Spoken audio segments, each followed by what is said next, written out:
अस्सलाम वालेकुम, सुबह बख़ैर। आज मुझे एक बहुत ही इम्पॉर्टेंट बात करनी है आप तमाम तर लोगों से, स्पेशली वो लोग जिनको आँखों का किसी भी किस्म का मसला हो, मतलब आँखों का क्या, वैसे भी हमारी कुछ बेसिक नेसेसिटीज़ में जो आजकल हम बात करें, ठीक है, खाने पीने के अलावा जो हमारा राइट बनता है, जहाँ पर हम एजुकेशन के हवाले से बात करते हैं, तो वहाँ पर हम हेल्थ के सेक्टर के हवाले से बात भी करते हैं। हमें बेहतर और मौसर इलाज का भी एक्सेस होना चाहिए। चलें ठीक है, अगर आप अफोर्ड नहीं कर सकते वो एक साइड पर, लेकिन देखना ये है कि जो हमारे बहुत सारे हॉस्पिटल्स में जो इलाज भी हो रहा है, क्या वो म्यारी भी है? हम अक्सर लोगों को सुनते हैं, लोगों की तबीयत ख़राब होती है, लोग हॉस्पिटल जाते हैं, डॉक्टर्स कोई ना कोई ऐसा ऑपरेशन बता देते हैं, और उसके बाद जब ऑपरेशन हो जाता है तो फिर पता चलता है नहीं भाई ये तो गलत चीज़ हो गई है, इस चीज़ का तो ऑपरेशन ही नहीं होना था। अच्छे बड़े अस्पतालों में बड़े बड़े बैनर्स के तले जो डॉक्टर्स काम कर रहे हैं वो ऐसा करते हैं। आज हमारे साथ यहाँ शो पर मौजूद हैं फ़हीम हुसैन साहब, जिनके साथ कुछ ऐसा ही हुआ। उनको कहा गया कि उनकी आँखों में मोतिया है, मोतिये का इलाज करना है, और डॉक्टर ने फ़ौरन से कहा जी आपका होगा ऑपरेशन। और सिर्फ ये नहीं कि एक ऑपरेशन, बल्कि एक के बाद दूसरे, एक ऑपरेशन के फौरी बाद दूसरा ऑपरेशन भी कर दिया गया। और फिर आगे जो उन्होंने सफ़र किया, उनके बच्चों ने सफ़र किया, उनके घर वालों ने सफ़र किया, वो मैं आपके सामने रखूँगी। फ़हीम हुसैन साहब मेरे साथ मौजूद हैं, इनके लिए भी हमारे साथ हैं। अस्सलाम वालेकुम जी। वालेकुम सलाम। फ़हीम साहब, सबसे पहले तो मुझे बताएं, मैं अगर अपने सब ग्लासेस भी उतार लेंगे, कि मैंने आपसे कहा था आप ग्लासेस पहनें ताकि लोगों को आइडिया भी हो जाए, लोग आपको देख भी लें। आप you are too young for कि कहा जाए कि आपकी आँखों में मोतिया उतरा है। क्या हुआ था, आप डॉक्टर के पास गए? एक्चुअली मोतिया उतरा था या नहीं ये तो डॉक्टर को पता है, जिसने मुझे एडवाइस किया। मैं वैसे नॉर्मल एक आँख का जैसे मुआयना होता है, क्योंकि मैं ग्लासेस पहनता था तो उस हिसाब से थोड़ा सा तो हल्का फुल्का सा मुझे ऐसे दर्द महसूस हुआ, तो मैं डॉक्टर के पास गया।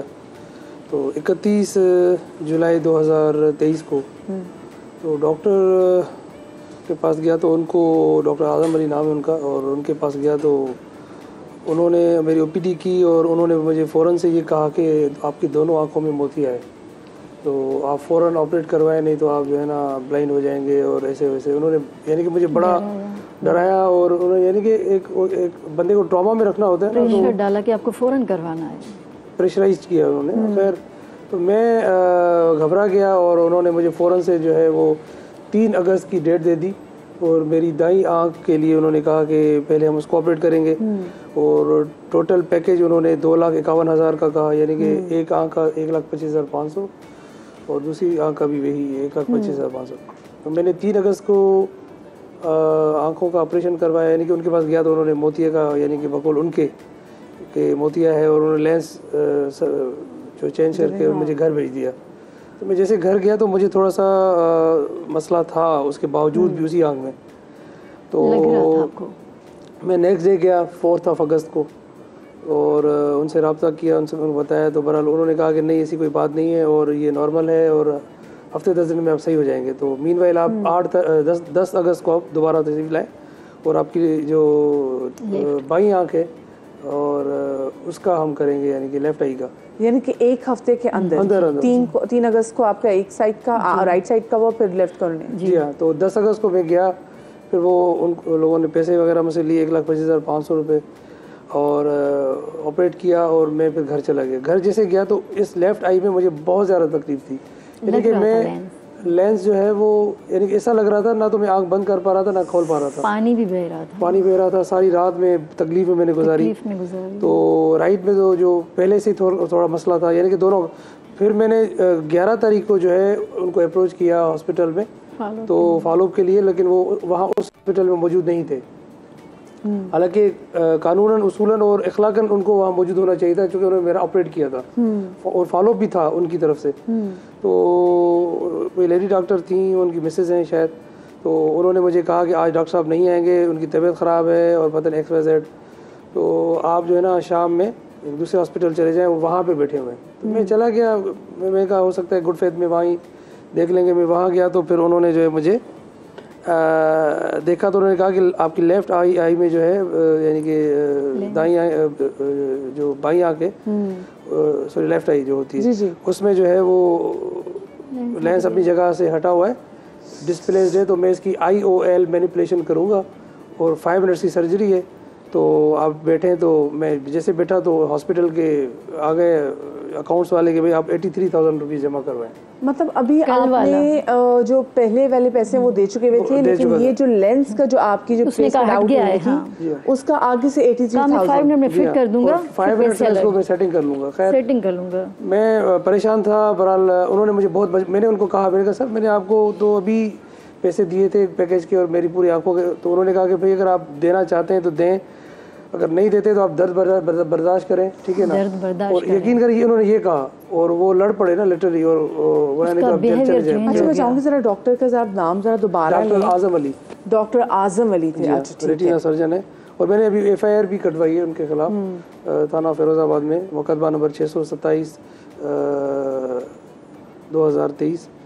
और मकसद कहने का ये है कि उन्होंने मुझे बहुत ज़्यादा प्रेशराइज़ किया कि अगर आप दोगे तो आप कोऑपरेट करूँगा, नहीं तो नहीं करूँगा। मतलब जब आपने उनको बताया कि तो तकलीफ में हूँ तो आपको और ये ऐसे ही गया था फॉलोअप के लिए, पैसे से नहीं लेकर गया था। हाँ। सुबह से घर से निकला था कि मैं चेक करवाने जा रहा हूँ, सारी रात इसको तकलीफ थी। मैंने खैर फिर वो अपने ATM से इधर उधर बहरहाल वो करवा के ट्रांसफर करवा के वो निकलवा के पैसे दे दिए आपने, वो भी पैसे दिए। मतलब ये तो आपको उनसे कहना चाहिए था। दूसरा हॉस्पिटल है, इसके अलग चार्जेस हैं। ख़वातीन हज़रात, मेरे साथ जो फ़हीम हुसैन साहब बैठे हैं ये कोई आम इंसान नहीं है, ये वकील हैं, ये हाई कोर्ट में वकील हैं, सरकारी वकील हैं। तो मुझे आप ये बताएं कि आपने उनसे ये नहीं कहा कि भाई आपसे मतलब मैंने इलाज किया था, आपने मेरा केस ख़राब किया है, अब बजाय कि मैंने उनको रिक्वेस्ट की थी, बहुत बार गुजारिश की थी, लेकिन मुझे तकलीफ़ इतनी थी कि मैं दर्द बर्दाश्त नहीं कर पा रहा था। और उनकी यानी कि उनका बिहेवियर ऐसा था कि भाई अगर आप पैसे देंगे तो मैं हाथ डालूंगा। हाँ, तो बीच में चूँकि बीच में 13 अगस्त और 14 अगस्त की छुट्टियाँ भी थी। अच्छा मैं 11 को गया था, तो उसने कहा कि मैं जो है ना 16 अगस्त को जाऊँगा, तब तक या तो दर्द बर्दाश्त करो मैं पिछले वाले हॉस्पिटल में। तो मैंने कहा कि इतनी देर मैं तो बर्दाश्त नहीं कर सकता। तो खैर मैंने उनको पैसे अरेंज करके मैंने रसीद कटवाई हॉस्पिटल से, और उनको जैसे पता पड़ा फिर वो 5 मिनट उन्होंने सर्जरी की उनके बकौल उनके, और फिर उन्होंने पट्टी लगा के मुझे घर भेज दिया कि भाई आप 2 घंटे के बाद पट्टी हटा दीजिएगा। तो मैं खैर घर चला गया। जब 2 घंटे के बाद जब पट्टी हटाई तो रात को जैसे मैं फिर उठा तो मैं बिल्कुल नाबीना हो चुका था, दोनों आंखों से नजर नहीं आ रहा था। और वो दिन मैंने गुजारा यानी कि बहुत परेशानी थी। फिर मैं अपने ऑफिस की तरफ गया, फिर मैं एक दूसरे दोस्त हैं, मैं सबके सहारे के साथ चल रहा उनके साथ में जो है वो फिर दोबारा गया, यानी कि 12 को शाम में फिर OPD उनसे करवाई, अलग से पैसे लिए 2200 रुपये, इंजेक्शन लगाए। तो उन्होंने पहले तो उनको पैसे पे पैसे देते गए, वो भी आपसे लेते रहे, बजाय कि वो कहें कि भाई उन्होंने आपसे कहा था कुछ दिनों में 10 दिनों में ठीक हो जाएगा, लेकिन आपको ये बताया था कि आपको को नजर आना बंद हो जाएगा। कहीं उन्होंने आपके इलाज के दौरान आपको बताया? इलाज के दौरान नहीं बताया था, इलाज से पहले उन्होंने डराया था कि इलाज करवा लो नहीं तो आंखें खराब हो जाएगी खराब। हाँ, और अच्छा आप नॉर्मल अपना चेकअप कराने के लिए गए थे, आपको आंख में किसी किस्म की तकलीफ थी? हल्का सा जैसे होता है बताओ ना, हज पे गया था तो डोज लगा, हल्का शायद जो है ना वो यानी कि पेन जैसे महसूस होता है। जी इरिटेशन या पेन जिसको कहते हैं। जी तो नॉर्मली वैसे होता है, हर इंसान को होता है।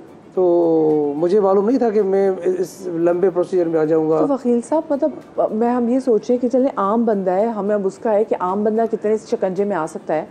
आप तो सरकारी वकील हैं माशाल्लाह से, आप हाई कोर्ट के वकील हैं, आपने पहले ही जब उनके पास गए तो आपने किसी और से नहीं पूछा कि भाई बिकॉज जो हम जितने भी लोगों को देखते हैं इनकी आंखों में मोतिया भी उतरता है, तो एक अच्छी एज के लोग होते हैं, but you are too young for that. तो आपने उनसे ये बात नहीं की कि मेरी आंखों में मोतिया कैसे? असल में उन्होंने मुझे नजर आने लग जाता है। ऐसा डरा दिया वहाँ पे चेकअप के दौरान कि मैं होशबख्ता हो गया ना, यानी कि मुझे ऑपरेशन करवाना है। उसने कहा कि ऑपरेशन करवाना है आपने। तीसरे दिन आप चले गए फिर ऑपरेशन के लिए, यानी कि तो मकसद कहने का ये है कि मैं उस खौफ में मुब्तला हो गया। और ख्वाब दिखाए चश्मा उतर जाएगा, आप इतना दूर तक देखोगे। उन्होंने ये भी कहा था कि हर चीज़ नजर का चश्मा लगा था, इसको पहले से लगा हुआ था ना मतलब। अच्छा मुझे आप ये बताएं फिर आपने किससे डील किया जब इनको नजर आना ही बंद हो गया? इसने बताया ना मुझे कुछ नजर नहीं आ रहा, सेवर खुला हुआ है। हमने कहा खुला हुआ है, कह रहे मुझे तो नजर नहीं आ रहा, बिल्कुल अंधेरा नजर आ रहा है।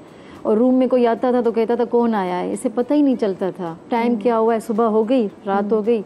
मतलब 8 दिन इसने ऐसे गुजारे, सहारे के बगैर नहीं जाता था। सीढ़ियों से उतारना, हमारा है 4th फ्लोर पे फ्लैट, सीढ़ियों से उतारते थे हाथ पकड़ के, फिर लेकर आते थे हाथों से पकड़ के, बच्चों की तरह उतरता था आहिस्ता आहिस्ता। तो वो मतलब हमारे बहुत दिन पर 12 तारीख को जो है ना मैं दोबारा गया उनके पास, फिर गया है तो बार फिर मैंने उनको ये कहा कि सर आप मेरा इलाज करें, मैं अंधा हो गया हूँ और आपने क्या मेरे साथ ये किया है। तो ये वो 12 आप सितंबर की 12 नहीं 12 अगस्त की, 12 यानी कि 11 के बाद 12 को मेरे एक दोस्त मुझे लेके गए, तो वो मुझसे जो है ना वो खफा हो गए और मुझसे लड़ने पे, यानी कि मुझसे इतने नाराज़ हो गए कि मुझे कहा मैं तुम्हारा इलाज नहीं कर रहा हूँ, जाओ इधर से निकल जाओ। मैंने कहा सर मैंने आपको क्या कहा है, मैंने आपको ये कहा है कि मैं उस हॉस्पिटल से इस हॉस्पिटल में आपने मुझे, एक ही डॉक्टर है, वहाँ अलग रुलाया, यहाँ अलग रुलाया आपने मुझे, और मैं जो है परेशान हूँ, मेरे छोटे छोटे बच्चे हैं। और तो वो इतने खफा हो गए। बहरहाल वो फिर स्टाफ ने भी, वो क्यों खफा हो गया? आपने इनसे पूछा नहीं कि गुस्सा भाई गया उससे, गुस्सा आ गया, लड़ गुस्सा आ गया, गया, इससे लड़ गया। आपके इलाज ये से तो मुझे पनिश किया अफाका हुआ क्यों नहीं घंटा। हुआ कि ऐसा क्या मसला हुआ है कि मुझे सूट नहीं हुआ? आपने इनसे पूछा नहीं कि भाई ये क्यों नहीं काम कह रहे किया? गुस्सा आ गया उसे, गुस्सा इतना गुस्सा आ गया उनको। ऐसे इसको डांटा जैसे छोटे बच्चे को नहीं डांटते हैं, ऐसे डांटा इसको। और यानी कि वो मुझे ब्लैकमेल कर रहे थे, यानी कि अब मैं चूँकि फंस चुका था और वो मेरे साथ खेल रहे थे, मेरे आई डोंट नो क्या चाह रहे थे। तो मैं तो डॉक्टर्स को मसीहा ही समझता हूँ, और सब डॉक्टर्स ऐसे नहीं हैं, और कुछ लोग ऐसे हैं जो इस पेशे का जो है वो नाम ख़राब करते हैं। और चूँकि मैं तो इसमें गया था कि शायद मैं सही हो जाऊँगा, कोई रीजन नहीं, जिन्होंने बस आपको सिर्फ गुस्सा हो गया और आपको डांट दिया। गुस्सा मैंने उनको ये कहा कि आपने मुझे जो है ना वहाँ से यहाँ किया है, शटलकॉक बना लिया है, वहाँ से यहाँ, यहाँ से वहाँ, तो कम से कम मेरी नज़र तो सही हो जाए ना, क्योंकि 2 हॉस्पिटल है ना, 2 हॉस्पिटल यहाँ से वहाँ। खैर वो फिर ये हुआ कि फिर मेरे दोस्त ने उनको रिक्वेस्ट की, फिर उन्होंने कहा कि जाए आप एक इंजेक्शन है वो लेके आए और एक ड्रॉप्स लेके आए। तो अच्छा उसमें जो है ना वो उन्होंने कहा कि मुझे राइट आई में इन्फ्लेमेशन हुआ है, सूजन हुई है। तो वो फिर एक इंजेक्शन लेके आए, फिर वो इंजेक्शन उनके असिस्टेंट ने जो है ना वो बना के रखा। 4 घंटे तक वो नहीं आए इंजेक्शन लगाने, 4 घंटे के बाद आए, इनको वेट करवाया, 4 घंटे मुझे वेट कराया। आने के बाद में कहा मैंने तुम्हें पनिशमेंट दी, कहा मैंने आपको पनिश किया था। इसने शटल को कहा था ना, तो इसने कहा मैंने आपको पनिश किया था 4 घंटे के लिए। तो आपने मतलब आप पता नहीं क्या लोगों से कि वो नफ्सियाती तो नहीं डॉक्टर, हाँ, लोग ऐसा कह रहे हैं, तकलीफ लोग उनके आपको पनिश करें, एक बंदा जो आपके इलाज से अंधा हो गया, घर में परेशान हो रहे हैं, ये गया हुआ है, एक आंख पे फौरी दूसरी आंख कभी कर दिया, फिर वो आपसे शिकायत करे, आप ऐसा होता है, फिर डांट रहे हैं, फिर आप कुछ पहले भी एक मामला हुआ था, वो फेसबुक पे भी है, फेसबुक पे है, और उन्होंने एक वाइफ की मेजर एक हैं वो सरकारी अमलदार हैं, उनकी वाइफ का भी उन्होंने केस ख़राब किया था, और ठीक ठाक उस पर मसले मसाइल हुए थे। यानी कि वो तो फिर हमें बाद में पता पड़ा कि इनके तो मामला दूसरे हैं। आपने यानी कि पहले बिल्कुल भी कोई रिसर्च किसी के कहने पे ये चला गया ना, सेकंड ओपिनियन किसी और डॉक्टर का भी आपने नहीं लिया? इसकी लोगों ने बातें बताई कि हाँ इसने हमारा किया, सही तो है। मकसद कहने का ये है कि बस लोगों ने बताया, मकसद कहने का ये है कि मुझे इस चीज़ का अंदाज़ा ही नहीं था ना। एक डॉक्टर ने मुझे कहा कि आपने FIR कटवाई फिर इस पे? जी हाँ। और उसमें कौन सी दिफात आपने शामिल की इसमें? जी हाँ, मैंने अभी जो है ना 336 और 34 PPC और एक एक्सटॉर्शन की है कि भाई इन्होंने एक्सटॉर्ट किया है मुझे। जो एक्सटॉर्शन इस वजह से है कि उन्होंने दूसरे हॉस्पिटल में मुझे ज़बरदस्ती मुझसे पैसे लिए, मुझे मजबूर किया कि मुझे पैसे आप देंगे तो आपका इलाज करूँगा, और मैंने मजबूरी की हालत में उनको पैसे दिए, और यानी कि खौफ के उसमें मैंने उनको पैसे दिए। तो मुझे बताएं कि फ़हीम साहब अब आप क्या चाह रहे हैं कि वो जो डॉक्टर साहब हैं, वो जो आपका उन्होंने एक तो इलाज ख़राब किया है, वो आपके पैसे आपको वापस करें क्योंकि वो जिस तरह, या फिर आपका इलाज आप चाह रहे हैं कि वो ठीक करके आंखें सही हो जाए ना इसकी? देखिए मैं तो अभी इलाज कहीं और से करवा रहा हूँ, और पैसे देने से कुछ बात नहीं बनती। मैं ये चाह रहा हूँ कि उनके खिलाफ कानूनी कार्रवाई हो प्रॉपर, उनका licence to practise as medical practitioner जो है वो सस्पेंड हो, बल्कि ख़त्म हो जाए, ठीक है, हमेशा के लिए। उसकी वजह ये है कि ताकि किसी और के साथ ऐसा ना हो। अच्छा मुझे बताएं कि इन्होंने तो आपका केस ख़राब कर दिया, ये जो अब आप कह रहे हैं कि मुझे थोड़ा बहुत मैं अब चल फिर लेता हूँ, तो ये फिर आप किसी और डॉक्टर जी हाँ, मैं फिर 16 तारीख को जो है 16 अगस्त को मेरा ऑपरेट हुआ था। 15 अगस्त को मैं गया था एक दूसरे हॉस्पिटल, उन्होंने मुझे बताया कि भाई, उन्होंने मेरा अल्ट्रासाउंड किया आँख का, उन्होंने मुझे बताया कि आपकी जो राइट आई है जिसमें डॉक्टर आपको इन्फ्लेमेशन बता रहे हैं या सूजन बता रहे हैं, वो सूजन नहीं है, वो एंड ऑफ्थल्माइटिस है, जो कि सीवियर किस्म का इन्फेक्शन होता है और वो इंसान को परमानेंटली ब्लाइंड कर देता है। अल्लाह। और उन्होंने कहा था कि अभी आपके पास सिर्फ एक दिन है, एक दिन अगर एक दिन के अंदर अंदर आप पर्दे के डॉक्टर के पास नहीं गए, रेटिना सर्जन के पास, आप बिल्कुल ब्लाइंड हो जाएंगे। और दूसरी आंख में जो है, जो लेफ्ट आई है, उसमें आपका लेंस ड्रॉप्ड है और पर्दे पे गिरा हुआ है, ये भी पर्दे का मसला है। तो वो जो 83,000 आपने उसके एक्स्ट्रा दिए थे उसका भी कोई फायदा नहीं, वो उन्होंने वैसे जो की वैसा आईओएल खराब। मैनिपुलेशन के नाम पे जो ऑपरेट किया ना, उन्होंने लेंस गिरा दिया मेरे पर्दे पे। ओहो। पर्दे को भी डैमेज। हाँ, पर्दे को डैमेज कर दिया। फिर मैं 16 को दूसरे हॉस्पिटल गया, उन डॉक्टर ने, वो मसीहा है मेरे लिए, और उन्होंने मेरा जो है ना 2.5 घंटे का ऑपरेशन किया। मेरी आंख से पस से पूरा पस था भरा हुआ, पूरा निकाला, साफ किया, सर्जरी की, वीआर सर्जरी की। और उसके बाद जो है आंख दूसरे दिन को जो पर्दा जो है आंख का, उसको उन्होंने लेज़र के साथ जो है वो जोड़ा है और उसमें ऑयल डाला। और दूसरे दिन फिर मैं गया और उसके बाद पट्टी मेरी उतरी है, तो उसके बाद मुझे कुछ हल्का सा जो ब्लर सा जो अभी नज़र आ रहा है, जो अभी मैं चल फिर सकता हूँ, वो मुझे अभी नज़र आ रहा है। अभी चूँकि अभी 6 महीने तक उसमें ऑयल रहेगा और सिलिकॉन ऑयल उसको बोलते हैं, वो सिलिकॉन ऑयल निकलेगा 6 महीने के बाद, तो उसके बाद पता पड़ेगा कि मैं कितना देख पाता हूँ, यानी कि प्रॉपर। अभी मुझे टेढ़ी मेढ़ी शक्लें नज़र आती हैं और यानी कि मैं प्रॉपर देख नहीं पा रहा हूँ, ना लिख सकता हूँ ना पढ़ सकता हूँ। अल्लाह। और अच्छा, लेफ़्ट आई का भी ऐसा ही है। लेफ़्ट आई का रेटिना मेरा ख़राब हो गया था, उसमें भी डॉक्टर साहब ने जो है, जो अभी वाले डॉक्टर है जो मेरे, जी, तो वो मेरे जो है ना वो कर रहे हैं, मेरा बहुत अच्छी तरह इलाज कर रहे हैं अभी। फहीम साहब, ये बताएं कि कितना परसेंट आप कह सकते हैं कि आपकी विजिबिलिटी अब क्लियर हुई है, कितना परसेंट अब आप देख सकते हैं अभी? मैं आपको देखिए परसेंटेज का तो नहीं बता सकता, क्योंकि एग्जैक्टली मेरे पास कोई ऐसा डिजिटल कोई ऐसा वो नहीं है। लेकिन आप खुद कितना फील करते हैं? मैं इतना बस चल सकता हूँ जी, 4-5 फीट तक जो है ना मैं चल फिर सकता हूँ, ज़्यादा आगे 4-5 फीट तक बस देख सकता है। बच्चों के लिए कितना ट्रॉमेटाइजिंग बहुत ट्रॉमेटाइज्ड है, क्योंकि मैं छोटे बच्चे हैं, पढ़ाता ही बच्चों को ये था, स्कूल छोड़कर आना, लेकर आना, बच्चों को ट्यूशन पढ़ाना, और उनको वो बेचारे खुद अभी रोज पूछ रहे होते हैं पेपर चल रहे हैं अभी वो ओरली पूछ रहे होते हैं कि पापा इसका क्या मतलब है, इसका क्या मतलब है। वैसे तो मैं देख के बताता था, तो जो मुझे आता है तो उनको मैं ओरली बता। वकील के लिए लिखत पढ़त जो है वो इतनी इम्पोर्टेंट होती है। कागज जो हाई कोर्ट की फाइल होती है, इतनी उसकी राइटिंग छोटी होती है, वो तो इसको नजर ही मोबाइल नहीं चेक कर सकता है। तो ये तो अल्लाह ना करे, मैं तो आपकी वो कहते हैं कि वो करियर जो है वो खत्म कर सकते हैं, वो कि वो अगर आपको नजर नहीं आया, मिलते हैं ना, आते हैं मिलने, कहते हैं अल्लाह न करे अगर इसको नजर नहीं आए तो आपके बच्चों का क्या होगा, लोग ऐसे डरा देते हैं। मेरी तो बद्दुआ है उस डॉक्टर को। और मेरी वालदा जो है, मैं एक ही बेटा हूँ, अपनी अम्मी का एक ही बेटा। अपनी वालदा को मैं अभी हज पे गया था, वालदा के साथ हज पे भी गया था, उनको हज करवाया मैंने व्हील चेयर पे, और वो तो मुझे दिन रात दुआएं देती रहती हैं, और उस डॉक्टर को, आज़म अली को, बद्दुआएं देती रहती हैं क्योंकि वहाँ तो सही था, हज पे सारी इसने सही की है। अल्लाह ताला उसको उसकी आखिरत भी ख़राब करे और ये दुनिया भी ख़राब करे उसकी, क्योंकि उसने मेरे साथ बुरा किया है। वो तीसरा मंथ थे हम घर में, इसको ऐसे ही बैठा हुआ है। तो हॉस्पिटल ने भी कोई एक्शन लिया उन डॉक्टर के खिलाफ? हाँ, जब मैं गया था ना, अभी मैंने उनके खिलाफ सिंध हेल्थ केयर कमीशन में एप्लीकेशन दी थी, तो हॉस्पिटल को नोटिस भेजा था, तो उन्होंने फॉर्मली मुझे बुलवाया हॉस्पिटल ने, पहले हॉस्पिटल ने, और उन्होंने कहा कि पहले तो उन्होंने देखा कि भाई, मैंने कहा कि भाई मैं आपसे ना इलाज करवाऊंगा, ठीक है ना, आपके डॉक्टर से, और उसने मेरा पूरा बेड़ा गर्क किया, मुझे तो अभी ट्रस्ट ही नहीं है आप लोगों पे।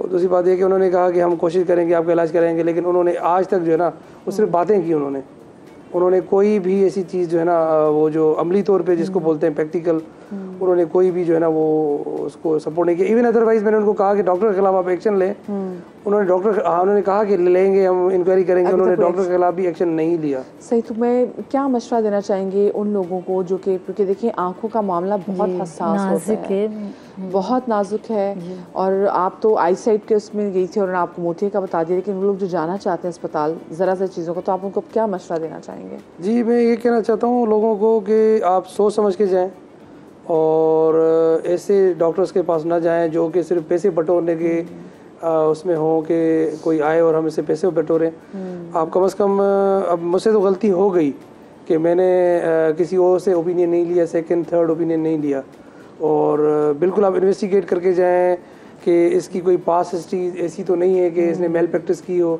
कभी किसी के साथ नाजायज़ी की हो, और किसी केसेस ख़राब किए हों, और ऑल्सो किसी भी बड़ी सर्जरी से पहले एक सेकंड ओपिनियन ज़रूरी है, बहुत ज़रूरी है। सेकंड और थर्ड ओपिनियन, कम से कम 3 तो ओपिनियन ले लें आप। बिल्कुल। और ये देखिए, आपको हो सकता है बहुत ज़्यादा प्रेशराइज भी करें। अब जो मेरे साथ जो शख्स यहाँ पे बैठे, वही बात ना कि ऐसा तो नहीं ना कि मतलब कोई आम लेमन है, उनको समझ में नहीं आती, डॉक्टर ने इनको बहलाए फुसलाए और डॉक्टर की बातों में आ गई। एक अच्छा खासा बड़ा वकील है एक आदमी, और उसके साथ ये हो गया कि उसको ऐसा बताया गया कि आप अभी फ़ौरन नहीं कराएंगे तो ये हो जाएगा, वो हो जाएगा। वही को आँख का ऑपरेशन कराता है, वो ख़राब हो जाता है, उतनी देर में दूसरे आँख का ऑपरेशन कर देता है, और ख़राब पे ख़राब ऑपरेशन वो किए जा रहा है दूसरे अस्पताल में बुला के। और नौबत ये आ गई है कि अब वो जो शख्स है उसने फिर कहीं और से इलाज कराया, तो थोड़ा बहुत वो देख सकता है। उसके बच्चे ट्रॉमेटाइज हैं, वो एक वकील है, अगर उसकी बनाई चली जाती है, जो कि कुछ अरसे के लिए उनको लगा कि चलेगी, कि उनको नज़र आना बंद हो गया, तो आप सोचें इनके बच्चों का क्या मुस्तकबिल होगा, इनका क्या मुस्तकबिल होगा, और ये कितनी बड़ी ज़्यादती होगी एक पूरी फैमिली के साथ। इसलिए मेक श्योर आप कहीं भी जाएँ और बड़ी सर्जरी कराएँ तो उसमें एक सेकंड ओपिनियन ज़रूर लें। अच्छा, कल एक और ख़बर मैं देखती थी जिस पे बहुत ज़्यादा बातचीत भी कल हो रही है, मैं देख रही हूँ उसके स्क्रीनशॉट्स कल बहुत ज़्यादा शेयर भी किए जा रहे थे डिफरेंट व्हाट्सएप ग्रुप्स में। वो थे कि जी अगर जो है आपके बैंक में 5 लाख रुपए जो है सिर्फ वही महफूज है। लोग कह रहे हैं भाई ये क्या बातें कर रहे हैं, कुछ लोग कह रहे हैं 5 लाख हैं जो महफूज नहीं है, ये क्या सीन है।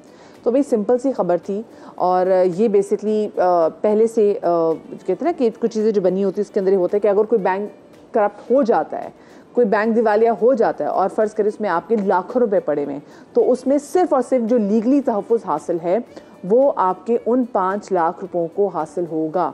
अब ये आपको भी देखना है, ये सिर्फ ये नहीं कि आपने कौन से अस्पताल जाना है, कि आप किस बैंक के पास जा रहे हैं, कौन से बैंक पे आप एतमाद करके अपना वहाँ पे पैसा रखवा रहे हैं, अपना लॉकर वहाँ पे रखवा रहे हैं। क्योंकि खुदा ना खासा अगर कोई बैंक करप्ट हो जाता है तो वही बात कि आपके चाहे करोड़ों पड़े हों, आपके लाखों पड़े हों, जो लीगली तहफ़्फ़ुज़ है वो सिर्फ और सिर्फ 5 लाख के अमाउंट को हासिल होगा। सो ये बेसिकली खबर थी, और ये ऑलरेडी से ये पेजेस पे पहले से बात मौजूद है, लेकिन कल एकदम से खबरों में आई तो लोगों ने कहा लो जी पता नहीं हमारे बैंक में क्या होने लग गया, हाय परेशानी होगी।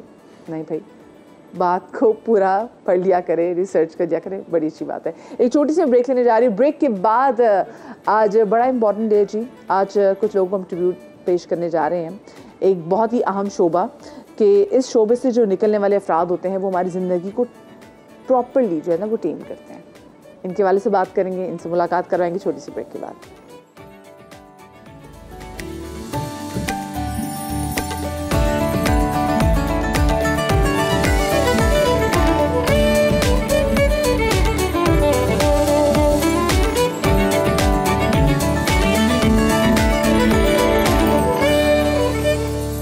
ब्रेक के बाद आपको एक बार फिर से खुशामदीद कहते हैं। हम अपनी ज़िंदगी में बहुत से ऐसे कामयाब लोगों से मिलते हैं, और जब हम उनसे पूछते हैं कि आपकी कामयाबी का राज क्या है, तो वो कहते हैं जी कि माँ बाप की दुआओं के बाद हम जो इस मकाम तक पहुँचे हैं, तो हमारे उस्ताद जी का इसमें बड़ा किरदार था। आपने अपने अक्सर बुज़ुर्गों को देखा होगा कि जब वो बात करते हैं तो अपनी टीचर्स को स्पेसिफिकली याद करते हैं, उनके साथ बॉन्डिंग को बहुत याद करते हैं। वो बताते हैं कि किस तरीके से उनके उस्ताद ने उनको कहा कि नहीं, यहाँ पे तुम्हारे जो करियर अपॉर्चुनिटी ज़्यादा होंगी, तुम यहाँ पे ज़्यादा एक्सेल कर सकते हो।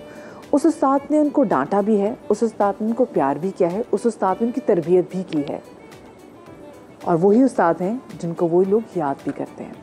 और आज का दिन भी टीचर्स डे, और टीचर्स आज हम भी जिस मकाम पे मौजूद हैं, हमारी टीचर्स ने हमारी पर्सनालिटी को शेप अप करने में बड़ा अहम किरदार अदा किया है। हाँ ठीक है, घर की हमारी तरबियत बिल्कुल है, लेकिन साथ में टीचर्स का किरदार भी बहुत इम्पॉर्टेंट है।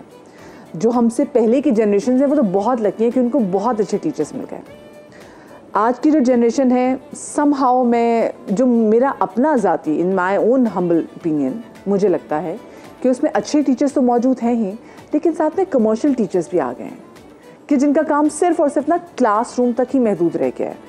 बहुत सारे टीचर्स तो हैं वो तो कहते भी अगर क्लास में ही सब दे दिया तो बाद में, क्योंकि हम अक्सर देखते हैं कि वही टीचर्स हैं वो ट्यूशन भी दे रहे होते हैं, और वो उससे कहीं ज़्यादा पैसों में ट्यूशन भी पढ़ा रहे होते हैं। तो कुछ एक चंक ऐसा भी आ जाता है, कहते हैं 5 उंगलियां बराबर नहीं होती। तो ये क्यों है? मतलब वो उस्ताद जिसका बहुत बड़ा मकाम है हमारी ज़िंदगी में, हमारी पर्सनालिटी को शेप अप करने में, हमें वो बनाने में, जो कहते हैं कुंदन से सोना बनाने में हर उस्ताद का बड़ा हाथ होता है। तो ऐसा क्यों है कि ये चीज़ हो रही है? आज हमारे साथ हमारी 3 बहुत ही इम्पॉर्टेंट ख़वातीन बेहतरीन इंपॉर्टेंट गेस्ट यहाँ पर मौजूद हैं, तालीम के शोबे से वाबस्ता हैं। तकरीबन 1980 से हमारे साथ तालीम के शोबे से वाबस्ता फरखंदा राशिद साहिबा है और ये कराची के बड़े बड़े नामवर स्कूलों में ये पढ़ा चुकी हैं और उसके बाद अब भी ये ऑनलाइन जो है ये क्लासेस ले रही हैं। उसके अलावा हमारे साथ तज़ीन हुसैन साहिबा मौजूद हैं, मारूफ आर्टिस्ट हैं और इसके साथ साथ ये टीचिंग के शोबे से भी वाबस्ता हैं। अस्सलाम वालेकुम ताज़ीन। और हमारे साथ मौजूद हैं कीश्वर इम्तियाज़ साहिबा, जो कि तकरीबन 37 सालों से इन्होंने अपनी ज़िंदगी तालीम के लिए वक्फ कर दी है और साथ में इनका एक वेलफेयर स्कूल है, वो भी उसको ये रन करती हैं ताबीर के नाम से। आपको भी मैं शो में जो है खुश आमदीद कहती हूँ। अच्छा, सबसे पहले जैसे मैं अपनी बातों में भी बात करी थी, अगर हम ज़रा मैं आप लोगों को भी ज़रा पीछे ले जाऊँ, आपके टाइम में पीछे ले जाऊँ, तो उस वक्त आपके उस्ताद जो थे वो कैसे थे और क्या आप वैसे उस्ताद आजकल के ज़माने में भी देखती हैं? बिस्मिल्लाहिर्रहमानिर्रहीम। इय्याका नअबुदु व इय्याका नस्तईन। देखिए, जब हमारा ज़माना था वो भी बेहतरीन ज़माना था और मैं समझती हूँ कि अब जो ज़माना है वो उससे ज़्यादा बेहतरीन है, क्योंकि हमारे साथ हमारे माँ बाप थे। मुझे आज भी याद है, मेरे वालिद मेरे आगा जान जो थे, वो सुबह का वक्त होता था, नमाज हम पढ़ते थे और वो मेरे जूतों के तस्मे वाला करते थे। कथा कलामी की बात से आपके जो माइक है ना वो आपकी चेन से टकरा रहा है, तो थोड़ा सा इसको बेल्ट कर दीजिए ताकि ताकि वो तो मुझे वो याद है अपने आगा जान के हाथ के वो जूतों के तस्मे बंधे हुए सुबह सुबह, और उसके बाद मेरा सैंडविच तैयार करते थे और उसमें सैलड ज़रूर होती थी, हंटर बीफ के साथ सैलड, वो मैं आज तक खाती हूँ। तो देखिए, सबसे पहले तो उस्ताद आपके माँ बाप होते हैं और जब माँ बाप आपको डिसिप्लिन कर देते हैं ना, तो फिर आपकी ज़िंदगी जो है वो बेहतरीन से बेहतरीन होती चली जाती है। फिर मुझे कॉन्वेंट में मैंने पढ़ा, अगरचे कि वो मिशनरी स्कूल था, लेकिन उसमें हमने डाइवर्स, हमने रिलीजन, कल्चर, सब कुछ पढ़ा हमने कॉन्वेंट में। और कॉन्वेंट के जो टीचर्स थे, मुझे याद है आज भी, मेरी जो सिस्टर थी, sister Agatha, she used to stand on the stairs and she used to say do good and have good. उसका ये जुमला जो उनका जो ये एक फ़िक्रा है वो मेरी ज़िंदगी के साथ लगा हुआ है। और मैंने फिर जब भी कोई, अगर मेरे दिमाग में कोई ऐसी चीज़ आई ना, तो वो मेरे दिमाग से आवाज़ आई सिस्टर की कि मेरी प्रिंसिपल ने कहा था do good and have good, I am not going to do anything which is not good. ठीक है। अच्छा, फिर मैंने जैसे ही अपना ग्रेजुएशन किया, मुझे कॉन्वेंट से ही कॉल आ गई और वो हमारे टीचर्स ऐसे थे कि मैं आपको बता नहीं सकती कि उन्होंने अपनी पूरी डिवोशन से, अभी ये जो कहते हैं ना कि आप मतलब इस तरह रहें और इस तरह कहें, हमारी इंग्लिश की टीचर थी miss Sheila, she used to say us to wear undergarments, to take care of yourself properly, everything we learned at that time. ठीक है। उसके बाद हमारी स्कूल में जो उर्दू की टीचर थी वो कहा करती थी, सुराही झुक के भरा करती है पैमाना, कभी अपने आप को ऊंचा मत समझना, कभी तकब्बर में नहीं जाना। तो वो जो हमारे जो टीचर्स हैं वो अभी तक, आप यकीन करें कि हर नमाज में उनके लिए दुआ करते हैं। और जब मैंने वहाँ टीचिंग स्टार्ट की तो हमारी एक टीचर थी एंड शी यूज्ड टू से, मुझे ना वो सैंडविच खाना है। मैंने कहा मैम मैं ले आती हूँ, और आई यूज्ड टू रन, और मेरे साथ जो और अपॉइंट हुई थी लड़कियाँ, फरखंदा अब आप यहाँ टीचर हैं। मैंने कहा नहीं, ये मेरे उस्ताद हैं, इन्होंने इतने प्यार से पढ़ाया और मैं इनके लिए वैसी की वैसी ही हूँ। उन्होंने हमें जीना सिखाया। देखिए, एक उस्ताद जो होता है ना वो बादशाह नहीं होता, लेकिन वो अपने शागिर्दों को बादशाह बना देता है। और अल्हम्दुलिल्लाह हम आज जिस भी मकाम पर हैं उसी ऑप्टिमिज्म की वजह से उन्होंने ना हमें ऑप्टिमिस्ट बनाया। फिर मेरे आगा जान ने मुझे कहा कि आप जो है ना वो सेक्रेटेरियल कोर्स मुझे करवाया, मुझे बीएड करवाया। और बीएड किसने करवाया? हमारी प्रिंसिपल ने करवाया। अच्छा। हाँ, मैंने कहा क्यों सिस्टर क्यों करूँ? कहने लगी सैलरी ज़्यादा मिलेगी, इतनी मेहनत करती हो। और आप यकीन करें कि उस वक्त हम बिल्कुल सैलरी के लिए काम नहीं करते थे, हमें ये होता था हमें टीचिंग करनी है। Teaching is not a trade actually, and those who think this they are going higher and higher. आपके अंदर थोड़ी सी भी पेसिमिस्ट सोच आती है ना, तो फिर उसके बाद आपका करियर नहीं रहता इस वैसा। अच्छा, मैंने बचपन देखा हमेशा हर बच्चे को बड़े होके ना, क्योंकि अपनी टीचर से इतना इंस्पायर्ड होते हैं। मैं भी बचपन में मुझे शौक होता था मैंने टीचर बनना है, क्योंकि अपने टीचर को देखते थे और आपको पढ़ाने का शौक़ होता था।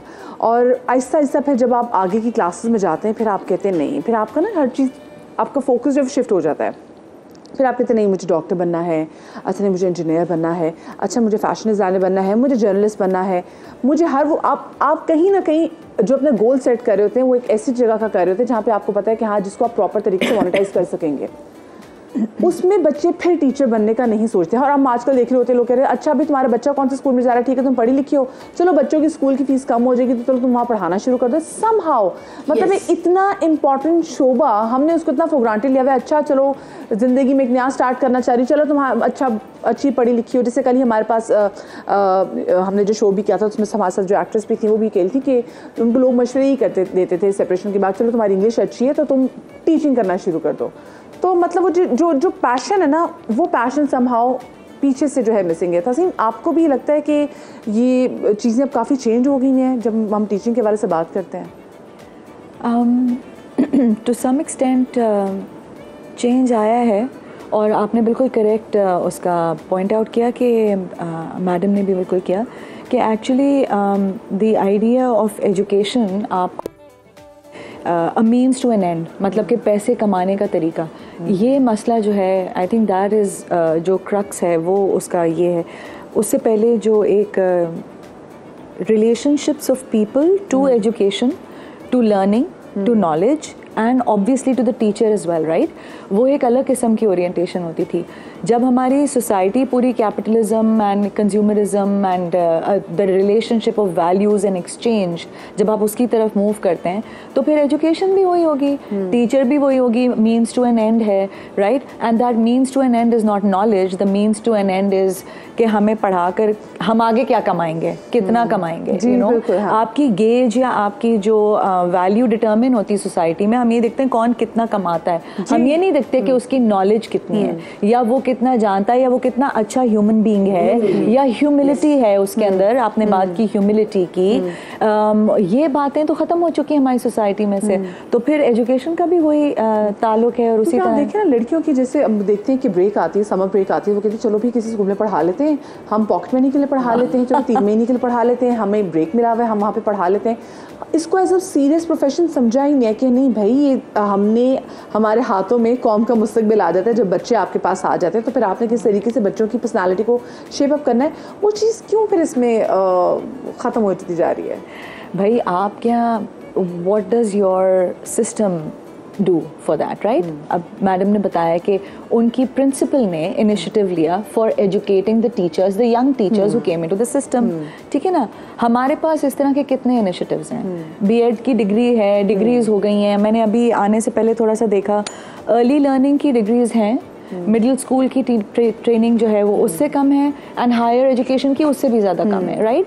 कोई बार नहीं है, कोई वो नहीं है कि आप कोई एक ट्रेनिंग प्रोग्राम से गुजरे हैं, आपको कुछ स्किल सिखाई जाएं कि टीच किया कैसे जाता है। ये आपके सिस्टम में, आपकी सोसाइटी में इस तरह की चीज़ों को कोई इंपॉर्टेंस नहीं दी जाती ना। देखते बड़े बड़े स्कूल्स में जहाँ फीसें इतनी ज़्यादा होती हैं, टीचर्स की फीसें, वैसे प्राइवेट स्कूल में बहुत सारे प्राइवेट स्कूल्स में देखती हूँ उनकी तो वो होती ही नहीं है तनख्वाह, सैलरी वो होती, स्कूल बहुत कमाता है, टीचर्स बेचारों की कोई खास पे नहीं होती, बिल्कुल। और फिर ऊपर से सिर्फ ये नहीं होता, डिवोशन का लेवल इस तरह से कम भी हो जाता है कि भाई मतलब हम लेके घर क्या जा रहे हैं हम, क्योंकि एक टीचर बेचारी सुबह से लेके क्लासरूम में खप रही होती है, फिर घर जाके भी पूरी देखते कॉपीज का थद्दा उठा के लेके जा रही होती है, तो वो चेक भी करना होता है, और अगर फिर उसको इतनी कम सैलरी मिले तो फिर उसके तो मोटिवेशन लेवल डाउन होगा। हाँ, हालांकि ये कॉन्ट्रडिक्टरी भी आ रहा है ना, एक तरह से हम कह रहे हैं कि पैसे कमाने के लिए तो कोई नहीं आता, लेकिन हक के लिए तो आता है। तो जो हक है वो तो मिलना चाहिए, ठीक है ना।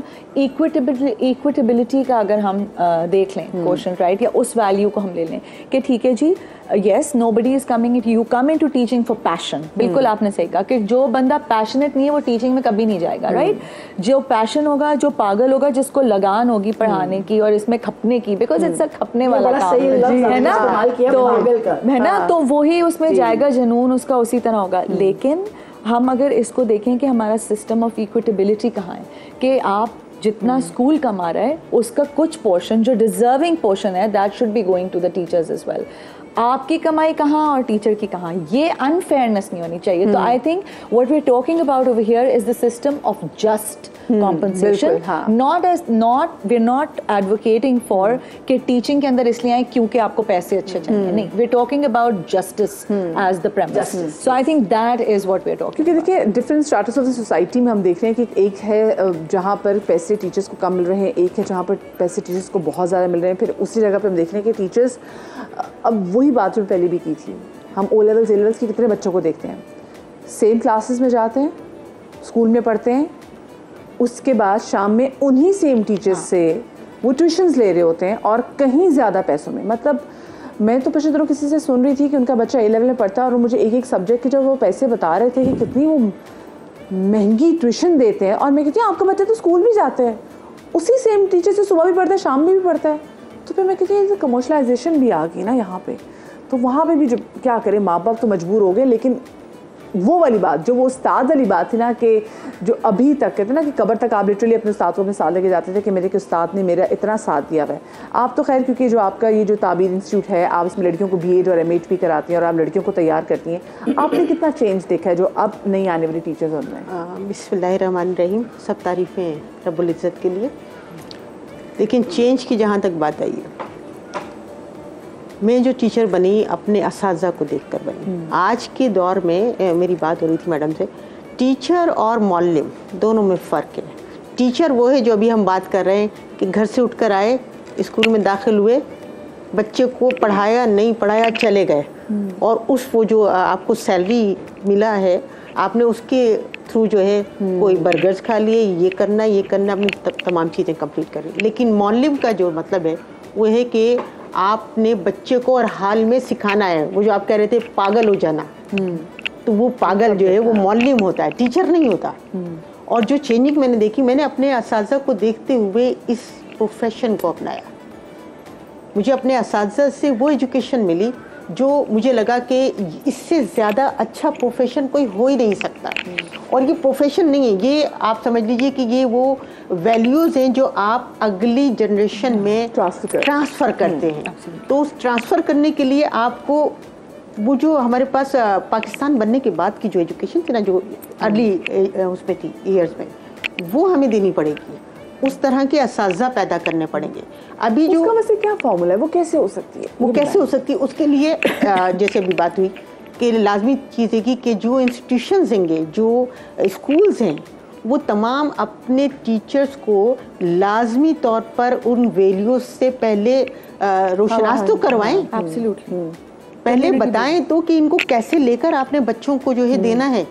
जब तक आप टीचर को मौल्लिम नहीं बनाएंगे, क्योंकि मौल्लिम है जो बच्चे को इंसान बना रहा है, लेकिन उस्ताद जो है ना इंसान बनाता है। बिल्कुल। और अगर हम उसको इंसान बनाना चाहते हैं तो पहले उसकी तरबियत तो करें, और उस तरबियत के लिए ज़रूरी है कि हमारे पास अपनी तरबियत पहले मौजूद हो। क्योंकि कुरान शरीफ में हमें कहा यही गया कि आपने पहले जो कुरान शरीफ का जो अगर हम देखते हैं तो ये है कि पहले आपने पढ़ना है, उसको समझना है, सीखना है, देन आगे आपने देना है। ये नहीं है कि आपने किताब को उठा के रख दिया। मेरे ज़माने में जो टीचर्स थे वो तमाम के तमाम जो हैं, वो जब एजुकेशन देने के लिए जाते थे, हमारी क्लास में आते थे, तो हमें सन्नाटा हो जाता था। हमें इंतज़ार होता था अपने टीचर का कि हमारा उस्ताद आएगा और वो आकर हमें बताएगा। और वो जिस तरीके से हमें लेके चलते थे, तो हमारे दरमियान में जो है वो कंपटीशन होता था। और कंपटीशन ये होता था, मैथ्स का टीचर आ रहा है, टीचर ने एक सवाल करवाया। आजकल अगर हम देखते हैं तो टीचर मैथमेटिक्स तो बेस करता है सिर्फ फार्मूलाज पर, लेकिन सॉरी टू से, मैं मतलब तमाम ऐसे नहीं है, लेकिन फार्मूलाज तक याद नहीं है। आज हम रटे रटाए जो है वो जो मौजूद हैं बुक्स, उसके अलावा अगर हम कोई फिगर दे देते, बच्चा नहीं हल कर पाएगा, इसलिए कि हमने बच्चों को सही कॉन्सेप्ट दिया ही नहीं है। उसकी बड़ी रीज़न ये भी ना कि जब टीचर्स भी कहते हैं कि भाई हमें जब स्कूल हम पे इतनी एफर्ट नहीं कर रहा, तो हम बच्चे को एक्स्ट्रा माइल जाके क्यों बच्चे के साथ पे, ये भी तो देखिए फैक्टर है। देखिए आप जिन स्कूल्स में आप रह चुकी हैं, आप लाइक यू फॉर्चुनेट इनफ कि आप एक बड़े अच्छे सिस्टम में आप पढ़ी, उसके बाद अच्छे स्कूल्स में आप गई। लेकिन अगर हम बाकी जो यहाँ पे जो दूसरे स्कूल्स हैं उनकी बात करें, जो हम तो कराची में देख रहे हैं कि जी कोठियों में भी स्कूल बने हुए हैं जहाँ पे वो कहते हैं बच्चे के लिए प्लेग्राउंड तो होना ही चाहिए, वो वहाँ तक नहीं है, जो चीज़ें मुयसर नहीं है। लेकिन जो इतने जब स्कूल खुल गए तो वहाँ पे ऐसी चीज़ों का क्या ख्याल रखा जाएगा? अच्छा मदिया, मैं आपको बताऊँ, अब मैंने बहुत अच्छे स्कूलों में पढ़ाया और मैंने 4 स्कूल्स जो थे ना स्विच किए due to my shifting, not any other reason. और आपको चारों स्कूलों का बताऊँ कि मैंने कहीं भी अपनी डिमांड नहीं दी। The principal, she sent me to 9th Cambridge and she asked me to give I'm an English teacher, and she asked me to give the civics lesson. Okay, I gave it there and she stood and she clapped her hands and she took me to her office. अब अपने office में मुझे ले जाकर कहती हैं, अच्छा फरखंदा आप बताइए कि क्या डिमांड है आपकी। मैंने कहा मैम मैं तो हजूर पाक सल्लल्लाहु अलैहि वसल्लम की ज़िंदगी को देखकर अपने वालिद साहब से, अपनी माँ से, अपनी ये मैं सुन के मैं तो उनसे इंस्पायर होकर मैंने टीचिंग में आई हूँ, तो मेरे नज़दीक तो ये ट्रेड तो है नहीं। कहने लगी नहीं आपकी सैलरी तो फिक्स करना पड़ेगी ना बेटा। मैंने कहा अच्छा फिर ऐसा करते हैं मिसेस ज़ुबैरी, आप अपने आप को ना मेरी जगह रखें, मैं प्रिंसिपल हूँ, आप आइए इंटरव्यू देने, ठीक है। कहने लगी व्हाट अ मेस, मतलब वो घबरा गई एकदम। कह लेंगी आपने मुझे किस मुश्किल में डाल दिया।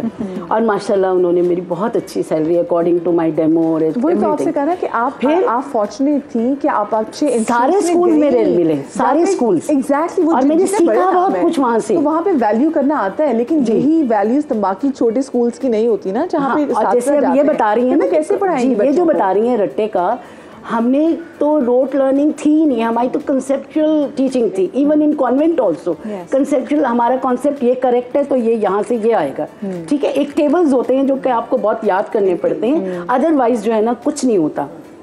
अब होता यह है कि अगर आप देखें ईमानदारी से चल रहे हैं, आप अपना काम कर रहे हैं और आप देख रहे हैं, सॉरी टू से कि मैं मतलब है ये कहने पे वो भी हो जाती हूँ कि बीइंग ऑप्टिमिस्टिक पर्सन एक बड़ा मेरा, कभी मैं नेगेटिव सोच नहीं सकती। जब कभी तारीकी आती है या जब कभी कोई मुश्किल भी आती है ना, तो वदिया मैं कहती हूँ इसमें से भी रास्ता निकाल लेंगे। हाँ, अप्स एंड डाउन हमने भी देखे हैं, ऐसी बात नहीं है। अप्स एंड डाउन पेरेंट्स के साथ बहुत प्रॉब्लम्स हो जाते हैं आजकल के ज़माने में, पहले नहीं होते थे। एक एक्सेप्टेंस ज़रूर होनी चाहिए। हम लोगों के माँ बाप हमें लेके शाम को बैठते थे, हमने अपने बच्चों को लेके बैठते थे, हम अपनी बेटियों को लेके बैठते थे कि हाँ बेटा सारा दिन क्या हुआ, यूनिवर्सिटी में क्या किया, वहाँ क्या किया। तो दे आर आवर फ्रेंड्स। आजकल माँ बाप के पास टाइम ही नहीं। वो आपसे लेकिन my question is still there, हमारा my question is still there. जब आप, जैसे आपने कि रिटायर फार्मूलाज, जब आप एक टीचर को वो वैल्यूज ही नहीं दे रहे, जब वो स्कूल उसको इतनी तनख्वाह नहीं दे रहा, वो इतना क्यों खपे। और फिर इसके बाद क्लास में आप देखें जो क्लास की स्ट्रेंथ है, 100 बच्चा क्लास में बिठा लेते हैं, तो वो कहते हैं जब मुझे इतने मिल नहीं रहे तो मैं आगे ट्रांसफ़र कैसे करूँ। तो ये भी यहाँ पे हमें देखना चाहिए कि हम एक टीचर को इंसेंटिव्स कितने दे रहे हैं, उसकी हम क्वालिटी ऑफ लाइफ कितनी बेहतर करने जा रहे हैं। एक छोटी सी ब्रेक ले, ब्रेक के बाद वापस आते कहीं मजा आएगा।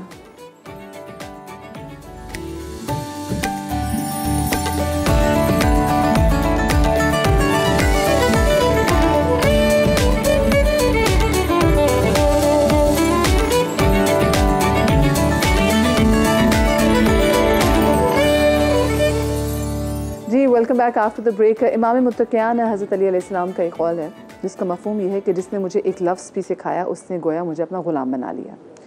और एक इस फ़िक्र से आप देख लीजिए कि एक उस्ताद का मक़ाम क्या है, कि वो उस्ताद जो कि आपको पढ़ा रहा है, आपको बहुत सारी चीज़ें सिखा रहा है, आपको आपके फ्यूचर के लिए जो तैयार कर रहा है। और हम बेसिकली बात करें कि आज के दौर में 2023 में बैठ के हम सुबह समय मदिया के साथ में, यहाँ पे मेरे साथ बड़ी मोज़ेज़ टीचर्स मौजूद हैं जो कि तालीम के शोबे से वाबस्ता है, और हम ये बात करें कि क्या हमारा जो टीचर है, क्या हम उसके वो राइट्स पूरे कर पा रहे हैं। क्या आज के महंगाई के ज़माने में, अब आप फिल्में जितनी भी है वो देख लें जनाब, फिल्मों में हम क्या देखते हैं कि जी एक उस्ताद है, वो जा रहा है जी टूटी हुई चप्पल में साइकिल चलाते हुए, पीछे से मर्सिडीज़ आती है, मर्सिडीज़ से एक बंदा निकलता, कहते हैं उस्ताद जी कैसे हैं आप, टीचर ये वो उस्ताद है जो मेरी ज़िंदगी चेंज कर दी। भाई वो उस्ताद अभी भी उस साइकिल पे जा रहा है, वो लोगों की ज़िंदगियां चेंज कर रहा है। उससे हम कह रहे हैं कि जी जो कौम के मामार हैं उनका फ्यूचर तुम्हारे हाथ में है, आप उसको इन रिटर्न दे क्या रहे हैं जो अपनी ज़िंदगी वक्फ कर रहा है। आप इस्लामाबाद में जाके देखें हम कैसे कैसे टीचर्स देखते हैं, वो टीचर जिन्होंने स्पेसिफिकली एक ग्राउंड में स्कूल खोला हुआ है। ठीक है, टीचिंग से वही लोग वाबस्ता हो सकते हैं जिनको पैशन है, लेकिन इन रिटर्न हम अपने टीचर्स को क्या दे रहे हैं, हम अपने टीचर्स को वो रिस्पेक्ट भी दे रहे हैं। ये सवाल भी बड़ा इंपॉर्टेंट है, क्योंकि मैं समहाउ वो देखती कि वो रिस्पेक्ट जो अगर मैं अपनी, मुझे लगता है कि जो मेरी जनरेशन है शायद वो आखिरी जनरेशन होगी उसके बाद जिन्होंने अपने टीचर्स को वो रिस्पेक्ट दी, अभी मुझे लगता है कि शायद कहीं कोताही हुई हो, क्योंकि हम मेरे भी टीचर्स में बहुत सारे ऐसे कुछ कमर्शलिज्म की तरफ चले गए हुए थे, बट स्टिल ऐसे टीचर्स जो राब्ते में हैं और वो तस्वीर भी करते हैं और बहुत अच्छा लगता है। और इतना अच्छा लगता है जब कोई टीचर आप एक कोई मेरी पोस्ट आके भी लाइक कर दे तो मुझे इतना अच्छा लगता है, मेरी टीचर ने मेरी पोस्ट लाइक कर दी है, मतलब इनको अच्छा लग रहा है जो अपनी स्टूडेंट की कही भी बात। ये क्यों है तसीम? क्यों है इसका तो जवाब मैं नहीं दे सकती, लेकिन हमने सिस्टम पे बात की थी कि हमारे मुल्क के अंदर ऐसी पॉलिसीज़ और ऐसे सिस्टम्स की ज़रूरत है, मॉनिटरिंग एंड एवेल्यूएशन प्रोसीजर्स की ज़रूरत है। थोड़ा सा हमें इस चीज़ को भी देखना चाहिए कि is there a balance between the private sector and the government sector. Education किसकी कंसर्न है, एजुकेशन किसका रिस्पॉन्सिबिलिटी है, is it the state's responsibility, is it the private sector's responsibility.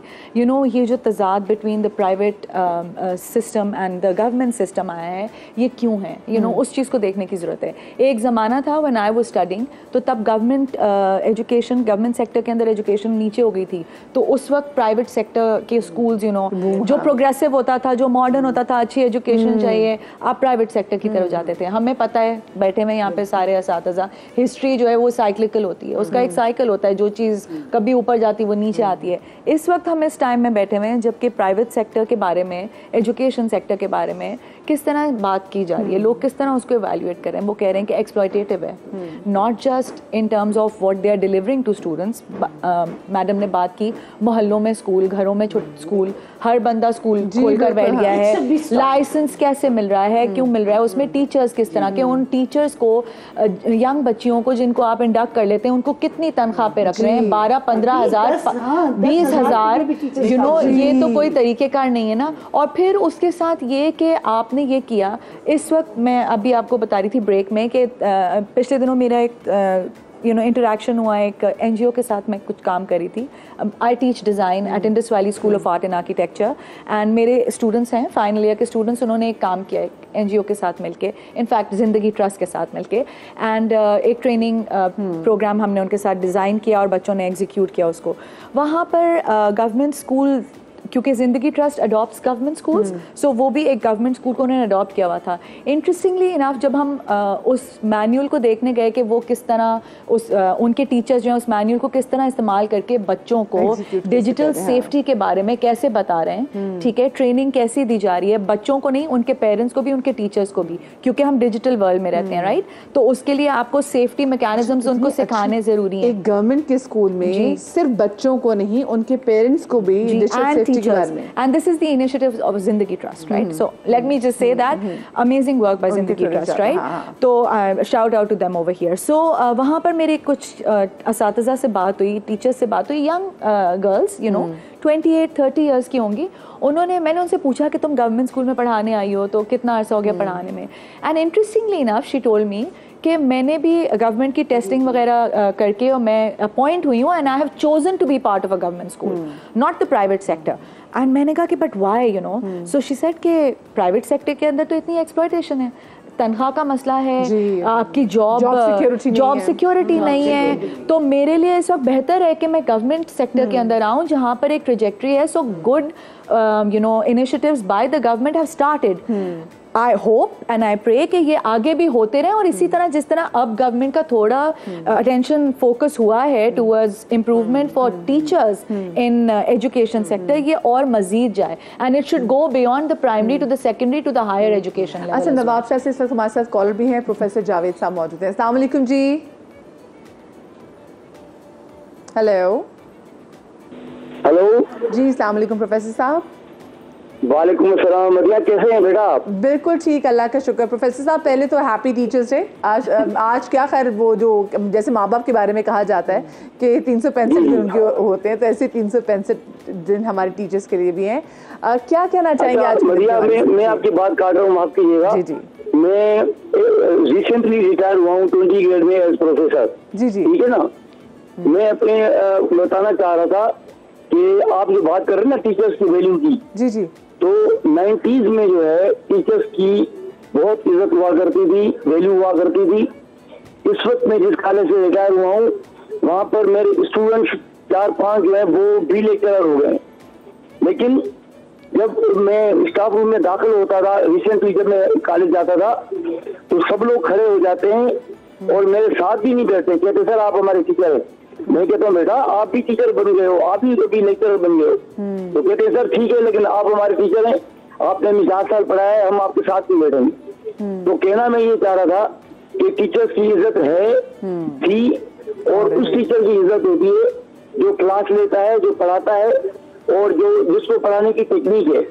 मैं नवाबशाह सेकेंडरी कॉलेज में रहा हूँ तकरीबन 32 साल मैंने पढ़ाया है, और इस वक्त अल्हम्दुलिल्लाह मेरे स्टूडेंट गर्ल्स हो या बॉयज हो तकरीबन 7-8 लेक्चरर है खुद भी।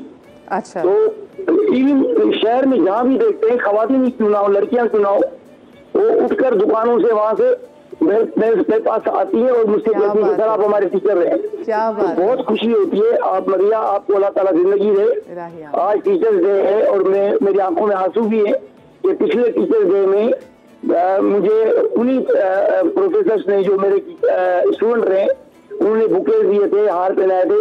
लेकिन इस वक्त मैं घर पे बैठा हुआ हूँ, रिटायर हूँ, लेकिन टीचर्स मैं ये कहना चाह रहा हूँ एक जुमले में कि टीचर्स की इज्जत है, थी और रहेगी बशर्ते के टीचर इस तरह का हो।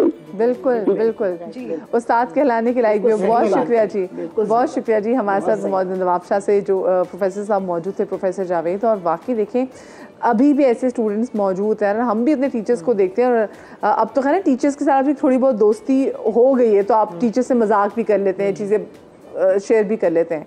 लेकिन जिस जैसे वो बात कर रहे थे कि उनके स्टूडेंट्स उनके साथ भी नहीं बैठते, जैसे आपने कहा ना कि आपकी हमारी टीचर ने आपको कहा गुजरता था ना, हाँ। टीचर गुजरती थी ना तो उसको दुपट्टा अगर लग जाता था, तो हम जिस ड्रेस में बैठे होते थे, वाओ, मतलब टीचर का इतना प्यार होता था, इतना प्यार होता था हमें। अभी रिसेंटली मुझे बाहर से फ़ोन आया एक, और एक बच्चे ने मुझे, पहले उसने मुझे फेसबुक पर वो दी, तो जो बच्चे मेरे प्रोफेशनल लाइफ में चले गए ना उनको मैं एक्सेप्ट कर लेती हूँ। तो मैंने एक्सेप्ट कर ली उसकी। उसने मुझे कहा मैम मैं आपको भी फ़ोन करना चाहता हूँ। मैंने कहा बेटा करो। तो रात के 11:30 बज रहे थे। उसने मुझे कहा कि मैम मैं कुछ कन्फेस करना चाहता हूँ। मैंने कहा जी बेटा, ही इज़ एन इंजीनियर माशाल्लाह। तो वो कहने लगा मिस मैं आपसे बहुत नफ़रत करता था कि ना आप काम कंप्लीट करवाती थी, आप कहती थी आपने काम कंप्लीट करना है, तो मुझे ना आप इतनी बुरी लगती थी कि मैं कहता था मैं क्या करूँ ना, बस मुझे अच्छी नहीं लगती थी आप। कहने लगा मेरा हो गई पढ़ाई, कंप्लीट हो गया। कहने लगा फिर उसके बाद मैंने कॉलेज पढ़ा, फिर मैंने यूनिवर्सिटी पढ़ी, फिर मेरा बाहर जाने का हो गया। कहते जब मेरा लैंग्वेज का टेस्ट हुआ ना, तो जो इंग्लिश लैंग्वेज के वो बड़े टफ क्वेश्चन, ऑस्ट्रेलियन बहुत डिफ़िकल्ट होता है ना, तो वो कहने लगे जब उन्होंने मुझे जो वो क्वेश्चन करे आप मेरी आंखों के सामने जो वो क्वेश्चन करे आप मेरी आंखों के सामने। तो कहता है मैम मैंने वो टेस्ट पास कर लिया। और मैं घर गया और मैंने 2 रकात नमाज नफिल पढ़ी और मैं बहुत रोया। मैंने अल्लाह ताला से मतलब माफ़ी मांगी और मैंने कहा वो टीचर जिसकी वजह से मैं आज यहाँ किस मकाम पर बैठा हूँ, मैं उनसे नहीं मोहब्बत कर पाया, मैं उनसे नफरत करता था। मैंने कहा नहीं बेटे, तुम तो आज भी मेरे बेटे हो, तुम नफरत कर लो, हम तो तुमसे मोहब्बत करते हैं। कितनी प्यारी बात है। देखिए बच्चों से तो आप तो बच्चों के बराबर नहीं आ सकते। अगर बच्चा मिसबिहेव कर रहा है तो टीचर कभी भी ग्रज नहीं रखेगी। अच्छा, आजकल टीचर जी मैं एक और चीज़ भी ट्रेंड देख रही हूँ कि अब पहले तो ज़माने में कह दिया करते थे कि टीचर्स को इजाज़त होती थी कि आप उनको बच्चों को डांटें। ऑफ कोर्स आपने जब उनकी पर्सनैलिटी को शेप अप करना है, उनको अच्छे बुरे की तमीज़ सिखानी है, तो आपको डांटना पड़ेगा। घर में भी तो अपने बच्चों को डांटते हैं। अब लेकिन बच्चों को इतनी शय मिल चुकी है, वे घर से भी वो कहते हैं कि जी ये जरा सा आपको डांटे, मतलब हाथ तो दूर की बात, जरा सा डांटे तो माँ बाप लड़ने के लिए आ जाते हैं। तो ऐसे टाइम में मुझे बताएं फिर टीचर्स भी बच्चों को कैसे अच्छे तरीके से आप नहीं देख सकते। अब तो आप घूर के नहीं दे सकते बच्चे को। अब वो कहते हैं एक छोटी सी मिसाल लेगी कि बच्चे को छुई मुई का फूल बनाती है। और इसमें हमारा ज़्यादातर जो हाथ अगर हम देखते तो हमारे पेरेंट्स का है। हमारे पेरेंट्स भी हमसे मोहब्बत करते थे, लेकिन वो कहते थे जब हम स्कूल में हमें दाखिल करवाया जाता था कि हड्डियां हमारी है और गोश्त आपका, ठीक है। हाँ। लेकिन अब उल्टा हिसाब हो गया, जरा सा बच्चों को डांटने लगे। अच्छा देखिए, हम एज ए मुस्लिम भी अगर देखें तो हमारे रब्बुल इज़्ज़त ने हमें 2 रास्ते दिए हुए। अच्छा काम करेंगे तो जन्नत में जाएंगे, उसकी हमारे पास फल मौजूद रहेगा, ठीक है ना। और अगर गलत काम करेंगे तो आपके लिए जहन्नुम है। तो यानी डराया गया ना कि अच्छा और बुरा काम करना है तो सजा भी मिलेगी। लेकिन ये चीज़ पेरेंट्स, आजकल के पेरेंट्स ये समझते हैं कि नहीं, वो जो अपने बच्चों के साथ कर रहे हैं वो मोहब्बत है, लेकिन जो पहले पेरेंट्स करते थे वो नहीं थे। या वो जो असातिज़ा थे वो पहले बड़े खतरनाक होते थे। और अब अगर जो टीचर है वो बच्चे को डांटेगा तो बच्चा स्कूल जाने से मना कर देता है। वो कहते हैं हमारा बच्चा इसलिए नहीं आ रहा, पर्सनालिटी मुतासर हो रही है, उसको कॉन्फिडेंस लेवल शेटर हो रहा है। लाहौर से हमारे साथ शुमाइला मौजूद है। अस्सलाम वालेकुम जी। वालेकुम सलाम। मैम मदिया बात कर रही हैं? जी मदिया बात कर रही हूँ। जी मदिया बात कर रही हूँ। जी मैंने आपको काफी लॉन्ग टाइम बाद देखा और देख के मुझे इतनी खुशी हो रही है ना कि आप एज ए होस्ट दोबारा से आई हैं, माशाल्लाह माशाल्लाह। तो मुझे बहुत अच्छा वैसे लगा। बहुत शुक्रिया, बहुत आपको शुक्रिया। बल्कि देख के मैंने कॉल की कि मैं मैम को आज कॉल करती हूँ। बहुत शुक्रिया। क्या कहना चाहेंगी जी आज टीचर्स डे के मौके पे? जी मैम मैं ये कहना चाह रही थी आप लोगों के जितने भी ये प्रोग्राम जाएंगे, क्या ये आप लोग भी एज ए टीचर ही टीच कर रहे हैं, लोगों को कर रहे हैं, ना कि बच्चों को और जनरेशन को? तो ये भी एक बहुत अच्छा वैसे लेसन है। तो अभी मेरे नियर में एक बल्कि गवर्नमेंट स्कूल है, उसका मैं शेयर करना चाह रही थी कि ये यहाँ पे गवर्नमेंट स्कूल के बहुत अच्छे वैसे रूल बन गए हैं। इनमें बच्चों को खाना दिया जाता है, बच्चों को वेट चेक किया जाता है, बच्चों की हाइट चेक की जाती है, फ्री बुक्स दी जाती हैं, उन्हें यूनिफॉर्म दिया जाता है। तो ये गवर्नमेंट स्कूल की ये मैं बहुत अप्रिशिएट करना चाहूंगी कि इन लोगों ने अपने आप को बहुत चेंज किया है। और ना कि चेंज किया बल्कि जो प्राइवेट स्कूल है उससे अगर सिमिलर करें तो इनकी एजुकेशन में बहुत ज्यादा नजर आया, नुमाया वो नजर आई है कि इनकी अच्छी कारकर्दगी है वैसे। ताकि मैंने देखा मेरे जितने भी फैमिली मेंबर्स हैं उन लोगों के जो बच्चे हैं सारे पढ़ते हैं प्राइवेट स्कूल्स में, और यहाँ तक कि हम लोग पढ़े हैं गवर्नमेंट स्कूल में। उस लेवल से लेकर अब तक के लेवल में बहुत ज्यादा वैसे इन्होंने अच्छी कारकर्दगी दिखाई है। इसलिए मैं इन सबको अप्रिशिएट करना चाहूंगी, टीचर्स को भी और गवर्नमेंट को भी, कि जो कि ताउन के साथ दोनों के ये चीजें चल रही हैं। बिल्कुल जी, और बहुत ज़्यादा ज़रूरी भी है। ये तो आपको पता है कि ये स्टेट की रिस्पॉन्सिबिलिटी है कि वो आपको अच्छी मयारी तालीम दे, और वो ना यकसा जो निज़ाम तालीम है वो बिल्कुल एक होना चाहिए।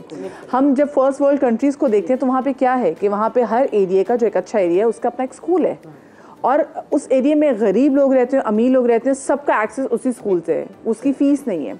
हमारे यहाँ तो अब क्योंकि स्कूल की फीसें भी इतनी ज़्यादा बढ़ गई हैं कि वो माँ बाप वो जो कहते हैं ना थोड़ी बहुत सेविंग कर सकते थे, घर बना सकते थे, अब लोग कहते हैं नहीं भाई सारी उम्र हम किराए के घर में रह लेंगे, पर हमने अपने बच्चे का मुस्तकबिल अच्छा करना है, हमने उसको पढ़ाना अच्छा है ताकि हमारे बच्चे का मुस्तकबिल अच्छा हो सके।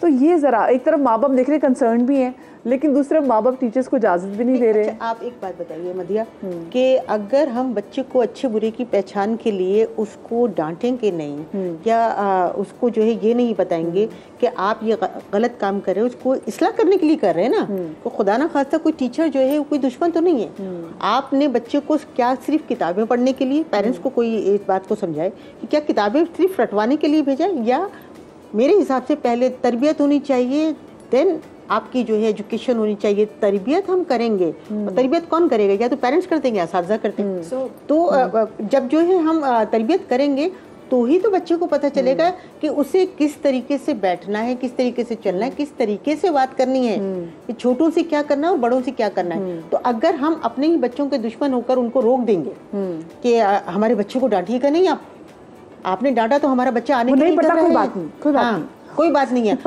आपको टीचर ने ऐसा कहा है आप ऐसे कर दीजिएगा। हमारे पेरेंट्स तो अगर गलती इन केस ऐसा होता था कि टीचर की भी है, उसने वो कर दिया है, तो पेरेंट्स वही टीचर के सामने लगाते थे बच्चे को, ताकि बच्चे को रिस्पेक्ट करनी आए अपने टीचर्स की। आजकल के पेरेंट्स की शेयर पे देख रहे हैं, बच्चे भी वैसे रिस्पेक्ट नहीं कर रहे। हमारे साथ हासिलपुर से अब्दुल हन्नान है। अस्सलाम वालेकुम जी। वालेकुम अस्सलाम मदिया, एक तो आपका बेहद शुक्रिया कि इतने अच्छे आप लोग टॉपिक्स लेके आते हैं जो अमूमन मीडिया में हमें देखने को सुनने को नहीं मिलते। Thank you very much. और एक जल्दी सी बात आपको साथ में शेयर करता चलूं, 60 के 70 की दिहाई के जो टीचर्स होते थे, आप जैसे आपके पास जो मेहमान बैठे हुए हैं आप इनसे पूछ लीजिएगा, या जिन वक्त से आप गुजर के हैं या आप भी बेहतर बता सकती हैं, उस वक्त जो ऑन ड्यूटी टीचर्स होते थे या जो उनको सब्जेक्ट दिया जाता था वो उसी पे फोकस रखते थे। आप तो सिर्फ शूटिंग पे, ड्रेसिंग पे और अदर एक्टिविटीज पे हम लोग चले गए हैं। आप देखिए मोबाइल तो हमारी वैसी जरूरत बन चुकी है, जब तक वो टीचर्स के हैंड में नहीं हो तो कैसे हम मुराल अप करेंगे बच्चों का, तो इन चीजों पे देखना होगा। आपने बिल्कुल सही बात की। ये भी हाँ, ये भी पॉइंट है, ये भी एक पॉइंट है। देखिए ना हम भी छोटे हर शहर से भी जो है वो साथ भी आ रहे हैं, वो अपना पॉइंट ऑफ व्यू भी दे रही है कि क्या चीज़ होनी चाहिए। और ये जो अभी आपने बात की, जो लैक ऑफ रिस्पेक्ट हम देख रहे हैं, जो रिस्पेक्ट का आंसर जो हम देख रहे हैं दिन ब दिन गायब होता चला जा रहा है, उसमें कहीं ना कहीं पेरेंट्स का भी यहाँ पे अब हाथ आ जाता है। ठीक है आपके बच्चे हैं, सबको अपने बच्चों से बहुत ज़्यादा प्यार होता है, लेकिन हम कहीं ना कहीं ना चाहते भी अपने पेरेंट्स टीचर्स की रिस्पेक्ट जो है ना वो ख़त्म करते चले जा रहे हैं। वही बात जैसे आपने कहा ना कि टीचर का दुपट्टा भी अगर लग जाता था इतना अच्छा लगता था कि ना अभी और टीचर ने एकदम प्यार से सर पे हाथ रख लिया तो आपको भी तो याद आता है कि हाँ उस वक्त टीचर ने ये कहा था। लेकिन आजकल के बच्चे वो समहाउ वो रिस्पेक्ट दे नहीं पा रहे। तो इसका भी एक तरीका होता है। देखिए मैं इसका भी एक तरीका होता है कि आप डांटे नहीं। देखिए एक बात मैं थोड़ा सा आपसे डिस्कस कर रही हूँ, लेकिन मैं आपको एक बात बताऊँ कि जो बात मेरे नेबर्स हैं डॉक्टर और माशाल्लाह उनके हस्बैंड जो हैं वो वाइस प्रेसिडेंट हैं, तो उनके बच्चे की भी मैं लैंग्वेज इन्वेस्ट कर रही थी। और एक दिन क्या हुआ कि उसने कुछ गलत बात कही जिसको मैंने बड़े तरीके से उसको समझाया, लेकिन मेरा लहजा ज़ाहिर है थोड़ा सा बड़ा वो था कि नहीं ऐसा नहीं करना चाहिए। अब वो रात को दोनों आ गए। अच्छा मैं और मेरे हस्बैंड ना, मैं घबराती नहीं हूँ किसी भी चीज़ से, मैंने कहा लेट देम कम ना। अब वो आए तो कहने लगे आंटी आपको पता है हम क्यों आए हैं? मैंने कहा क्यों बेटा? कहने हम आपका शुक्रिया अदा करने आए हैं। आपने ज़िंदगी का वो मोड़ हमारे बच्चे को सिखाया है कि जो हम चाहते थे कि टीचर्स सिखाएं, लेकिन आप ना इसकी जो कैरेक्टर बिल्डिंग कर रही है ना, आपने जो बात आपने समझाई है ना ये सारी ज़िंदगी फॉलो करेगा। हम जो समझाएंगे वो नहीं करेगा, लेकिन आपने पढ़ाने बच्चों को भी समझाने का एक तरीका होता है कि अब बाज़ औक़ात ना टीचर भी तंग आ जाता है कि वो झुंझला जाता है। झुंझलाहट निकाल दीजिए, पेशेंस लाइए अपनी लाइफ में। इसी तरह मेरी रिक्वेस्ट है पेरेंट्स से भी, आप भी देखें कि टीचर जो है वो आपके बच्चे के लिए चाह रहा। मेरी जब पेरेंट टीचर मीटिंग होती थी ना तो अक्सर ऐसा होता था कि वो पेरेंट्स भी सब बैठे थे, तो मेरी जो बात हो रही थी मैं एक पेरेंट से करती थी, वो सब सुन रहे होते थे कि मेरा ये होता था कि आप लोग भी सुधर जाएं थोड़ा सा। हमारा रेपो होता है, देखिए पेरेंट्स के साथ भी होता है, हमारे पास अल्लाह की अमानत होते हैं बच्चे, उसके बाद माँ बाप की अमानत होते हैं, हमें बहुत संभाल के उसको रखना होता है और ऐसा बनाना होता है कि हाँ वो मुआशरे में लाइक भी बने, स्किल्ड भी हो और एक मजबूत पर्सनालिटी हो। अगर हम बच्चे को डांटते रहेंगे ना तो उससे बच्चे की वो एक अंदर से वो शैटर हो जाता है, एक तरीके से वो शैटर हो जाता है, एक तरीका होता है। बिल्कुल, एक टाइम भी चेंज हो जाता है, बच्चे भी चेंज हो जाते हैं। सो अगर पहले का बच्चा शायद रिसेप्टिव था टू दैट डांट या उस तरीके का, हम लोगों को आदत थी ना कि हम सुन लिया करते थे, आजकल का बच्चा वो नहीं है। सो हमारा काम क्या है teachers, to build those communication, like communication की लाइंस को बिल्ड करना। तो अगर हमारे बिहेवियर में कोई ऐसी चीज़ है जिससे बच्चे से हमारी कम्युनिकेशन टूट रही है, जिससे हम उससे कम्युनिकेट नहीं कर पा रहे, जो हम उसका आना चाह रहे हैं वो नहीं सीखेगा, तो फिर हमें उस बिहेवियर को थोड़ा सा देखना पड़ेगा।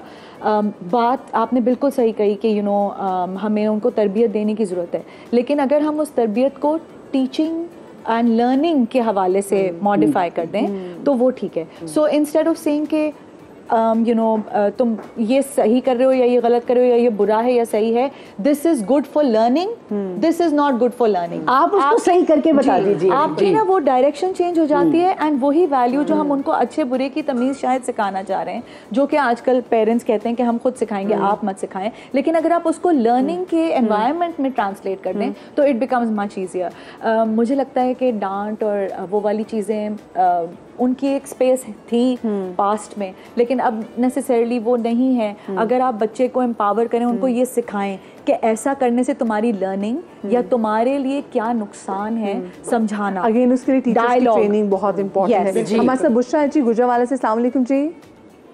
वालेकुम अस्सलाम जी बुशरा, कैसी हैं आप? ठीक हैं जी, शुक्र अल्लाह का, आप सुनाओ ठीक ठाक? बिल्कुल ठीक। जी बुशरा, क्या ऐड करना चाहेंगी शो में? जी मैं ये कहना चाहती हूँ, माशाल्लाह से बड़े अच्छे अच्छे उस्ताद बैठे हैं। उस्ताद तो मेरे ख्याल में एक बेस है हमारी। माँ बाप जो है वो सिर्फ पैदा करते हैं, तरबियत जो है ना वो उस्ताद करता है। तो उस्ताद एक ऐसी चीज़ है कि मेरे ख्याल में कि उसका एहसान या उसकी जो मुझे समझ नहीं आ रही कि उस्ताद के बारे में मैं क्या कहूँ, कि हम वो एहसान उतार ही नहीं सकते, क्योंकि हजरत अली रजी अल्लाह ताला अन्हु का कौल है कि जिसने मुझे एक लफ्ज़ भी सिखाया वो मेरे लिए काबिल इहतराम है। तो गुलाम बना दिया से बच्चों को कोई जो है ना, वो सबसे बड़ी बात जो है ना, खामी जो है ना, वो उस्ताद का एहतराम खत्म हो गया है। ये एजुकेशन सिर्फ ये बच्चों उस्ताद को, मैं कहती हूँ माँ बाप से ज्यादा बच्चों को से प्यार होता है। वो बच्चों को अगर मारते हैं, डांटते हैं, तो वो सिर्फ उनकी मोहब्बत में, ताकि बच्चों की तरबियत के लिए हम भेजते हैं ना बच्चों को। तो हम लोग तो आज बूढ़े भी हो गए हैं, तो माशाल्लाह से उस्ताद के सामने कभी बैठे नहीं है, और वो उस्ताद हमारे आज भी हमारा अदब करते हैं। और आजकल के माशाल्लाह से बच्चे जो है ना, वो उस्ताद के आगे से भी गुजर जाए, उस्ताद को धक्का भी दे दे, तो उस्ताद उन्हें कुछ नहीं कह सकता। हाँ, और ये बड़े सही बात करी है। आजकल उस्ताद भी डर गए हैं। आजकल यूनिवर्सिटीज़ में भी देख रहे हैं कि कुछ बहुत सारे ऐसे केसेस भी सामने आ जाते हैं, तो उस्ताद भी कोई बात कहते हुए बहुत दफ़ा जो है वो सोचते हैं। बहुत शुक्रिया आपका तज़ीन, बहुत शुक्रिया आपका किशोर जी, आपको बहुत शुक्रिया फरकमत जी, आपको बहुत बुलाया, thank you so much and we are honoured to be here and अल्हम्दुलिल्लाह सबसे मिलकर सबसे बातचीत करके बहुत खुशी हुई। और फिर भी देयर इज अ होप, बिल्कुल ये होप रहनी चाहिए, there is always a hope. When visible there happy teachers day to everybody. Thank you तमाम द टीचर्स। की एक छोटी सी ब्रेक है, मेरे ब्रेक के बाद मिलते, कहीं मत जाइएगा।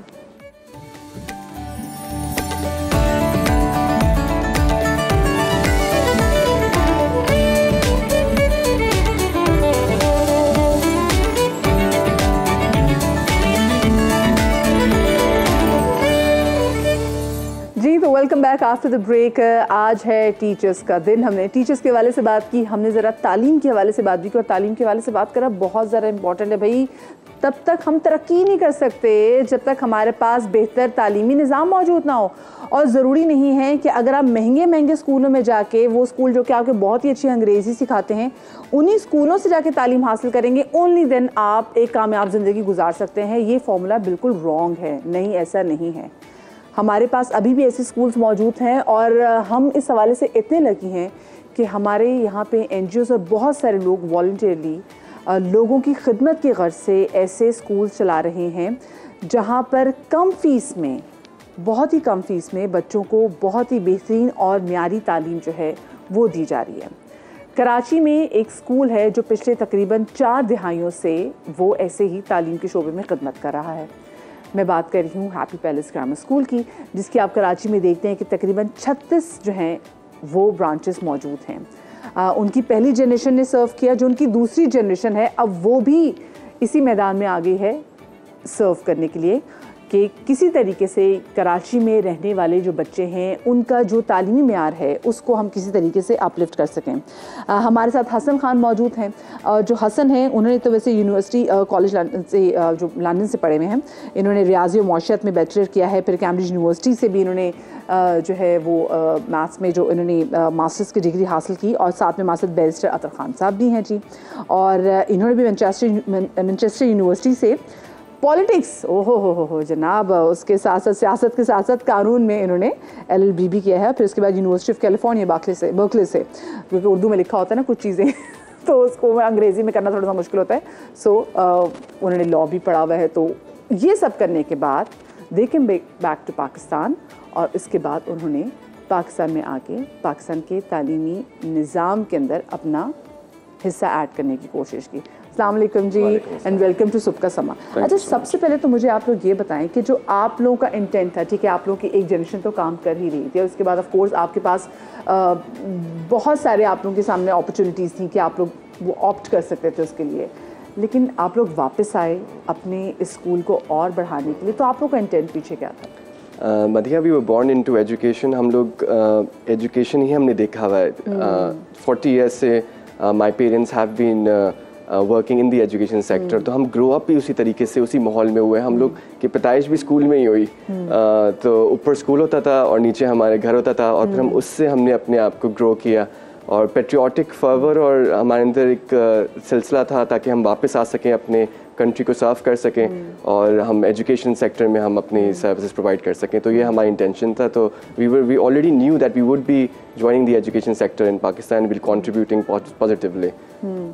तो ठीक है। अच्छा, मुझे और आप मुझे बताएं, क्योंकि देखिए जैसे उन्होंने बात की कि घर का हमारा माहौल ही तालीमी था, नीचे घर है, ऊपर स्कूल है। ऑफ कोर्स जब आप देख रहे होते हैं बहुत सारी चीज़ें, और बच्चे अपने माँ बाप से ही सीखते हैं और माँ बाप को आइडियलाइज़ करते हैं, तो आपको होता है कि भाई जो माँ बाप करें ना, हमें इस मिशन को आगे लेके चलना है।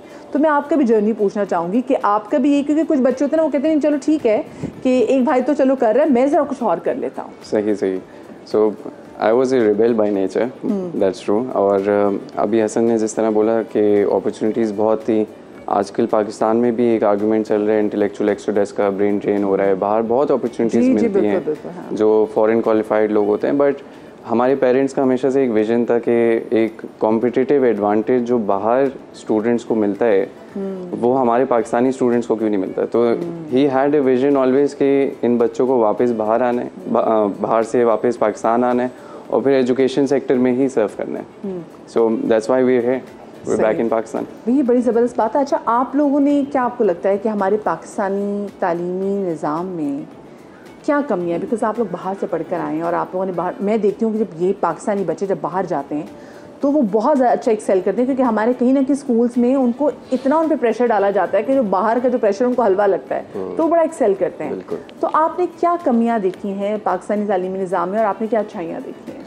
देखिए, पॉजिटिव्स की बात करते हैं, हमारे स्टूडेंट्स पूरे वर्ल्ड के अंदर काफ़ी they perform outperform other students as well. They very good at maths, science में बहुत अच्छे हैं। जहाँ तक लैकिंग की है तो वे very far behind western countries. उधर स्टेम बेस्ड एजुकेशन चल रही है, उधर एक्सपीरियंशियल लर्निंग चल रही है, उधर आईटी को काफ़ी हद तक इंटीग्रेट किया गया है एजुकेशन के अंदर। उधर की फैकल्टी मेंबर्स, उधर की रिसर्च और डेवलपमेंट के उधर जो फंडिंग मिलती है उनको, तो दैट इज़ क्वाइट इम्प्रेसिव। उनकी जो सोच है कि किस तरीके से बच्चे को एक होलिस्टिक एजुकेशन देनी है और ओवरऑल उसकी डेवलपमेंट होनी चाहिए, that is very different. And I don't think there is any school in Pakistan जो एक मिड टीयर स्कूल से भी कंपेयर कर सकते हैं, जो मिडल ईस्ट में हो या यूरोपियन वर्ल्ड में हो या वेस्टर्न वर्ल्ड में हो। सो हमारे काफ़ी एरियाज ऑफ इम्प्रूवमेंट है पाकिस्तान में, एंड तभी हम इधर ही हैं और we trying to make a difference and we are hopeful of course, तभी तो आप इस पे काम भी करें। अच्छा, मुझे अपने स्कूल के बारे में बताइए। ये जो हैप्पी पैलेस प्राइमरी स्कूल है, ये बच्चों को क्या कुछ अपॉर्चुनिटीज़ और दे रहा है और क्या कुछ सहूलियात जो हैं वो बच्चों को दे रहा है? तो इस स्कूल को ऑलमोस्ट 40 ईयर्स हो गए हैं and we cater to students all the way from play group up till A levels. और हमारे यहाँ दोनों बोर्ड ऑफ सिस्टम्स हम फॉलो करते हैं। हम कैम्ब्रिज बेस्ड एजुकेशन भी प्रोवाइड करते हैं, we too provide them matriculation as well. We have experiential learning, we have purpose built campuses. हमारे पास कंप्यूटर लेबोरेटरीज, साइंस लेबोरेटरीज, हमारी एक्सपीरियंशियल लर्निंग हम फोकस करते हैं। हम एक्स्ट्रा करिकुलर चीज़ों पे हम फोकस करते हैं उनको, and students are performing very well, they get good grades. उनको दीन में दुनिया दोनों में दोनों एक्सेल कर रहे हैं and they wonderful, and the school is trying to make a difference in their lives. एंड हम इस तरीके से हम इसको कोशिश कर रहे हैं कि अच्छी से अच्छी तालीम उनको दे सकें। अच्छा, आजकल बच्चों में है कि बच्चे आप उनको तालीम तो अच्छी दे रहे थे, लेकिन समहाउ हमारे बच्चों में ना कॉन्फिडेंस जो है उसकी कमी भी हम कहीं ना कहीं देखते हैं कि बच्चों के अंदर वो कॉन्फिडेंस नहीं होता। उसकी एक बड़ी रीज़न ये भी कि एक्स्ट्रा करिकुलर एक्टिविटीज़ स्कूल में उनको ज़्यादा प्रमोट नहीं किया जाता। लेकिन अभी जैसे हसन ने बात की कि उस पर भी काम हो रहा है, मैं इस हवाले से मज़ीद उनसे बात करूँगी, लेकिन मुझे छोटी सी ब्रेक लेनी, ब्रेक के बाद मिलते हैं।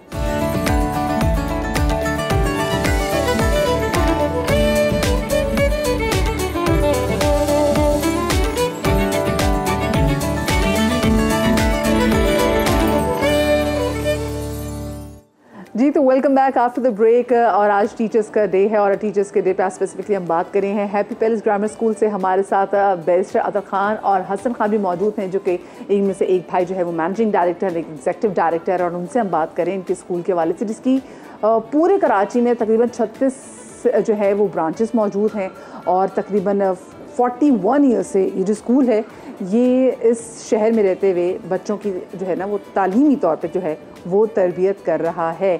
अच्छा, ये जो दोनों भाई, मैं इनसे ब्रेक में पूछी थी, मैंने कहा मुझे बताएं कि माशाल्लाह से दोनों भाई बाहर से पढ़कर आए हुए और उसके बाद आकर फिर सर्व करना कि उन्हीं स्कूलों में, कि मतलब अक्सर लोगों को होता है ना कि नहीं भाई अब ठीक है घर वाले पढ़ा रहे हैं, हमें आगे एक्सेल करना है, हमें कुछ और करना है। मैं बैरिस्टर साहब से स्पेसिफिकली तो पूछना चाहूँगी कि बैरिस्टर साहब चलें, उन्होंने तो चलो रियाजी पढ़ी है, चीज़ें भी पढ़ी हैं, आप बैरिस्टर बन के लॉ प्रैक्टिस करते हुए आप फिर दोबारा से स्कूल में आ गए?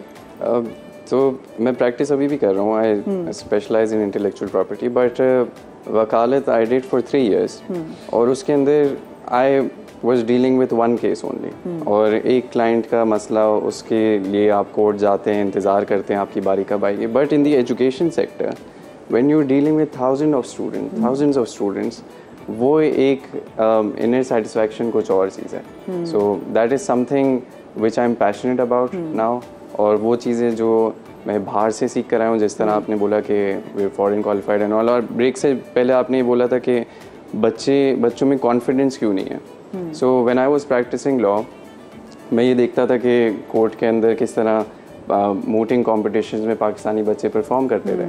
सो we adopted in our school a Socratic methodology, जिसमें बच्चों से हम ये बोलते हैं कि आप सवाल पूछें, हाँ, सवाल या वो स्नब कर देते हैं ना, क्योंकि टीचर्स यूजुअली जिद हो जाते हैं, 2000 सवाल पूछे तो चुप करके बैठो। That's true. So we instil in them that confidence कि आप सवाल पूछें ताकि आपको फिर जवाब मिले, then you come out with solutions. तो जो सवाल पूछते हैं ना, आपकी क्यूरियोसिटी को बिल्ड करता है। हर बच्चा क्यूरियस होता है, लेकिन जब आपको सवाल पूछते हुए स्नप कर दो तो आप जो उसके वो जो क्यूरियोसिटी है ना, आप उसको कहीं ना कहीं आप उसको डैमेज कर देते हैं, आप उसको पूछने नहीं देते, वो मेंटली ग्रो कैसे करेगा। अच्छा मुझे ये बताएं, क्योंकि ये भी टीचर्स ही है ना कि जो टीचर्स सवाल ज़्यादा पूछते तो जज भी हो जाता है कि नहीं ज़्यादा सवाल मत पूछो, पढ़ो, अगर सवालों के जवाब देती रहूँगी तो पढ़ाऊँगी क्या। कुछ टीचर्स ऐसे होते हैं, तो आप लोग जब टीचर्स हायर कर रहे होते हैं तो आप लोग का क्राइटेरिया क्या होता है हसन?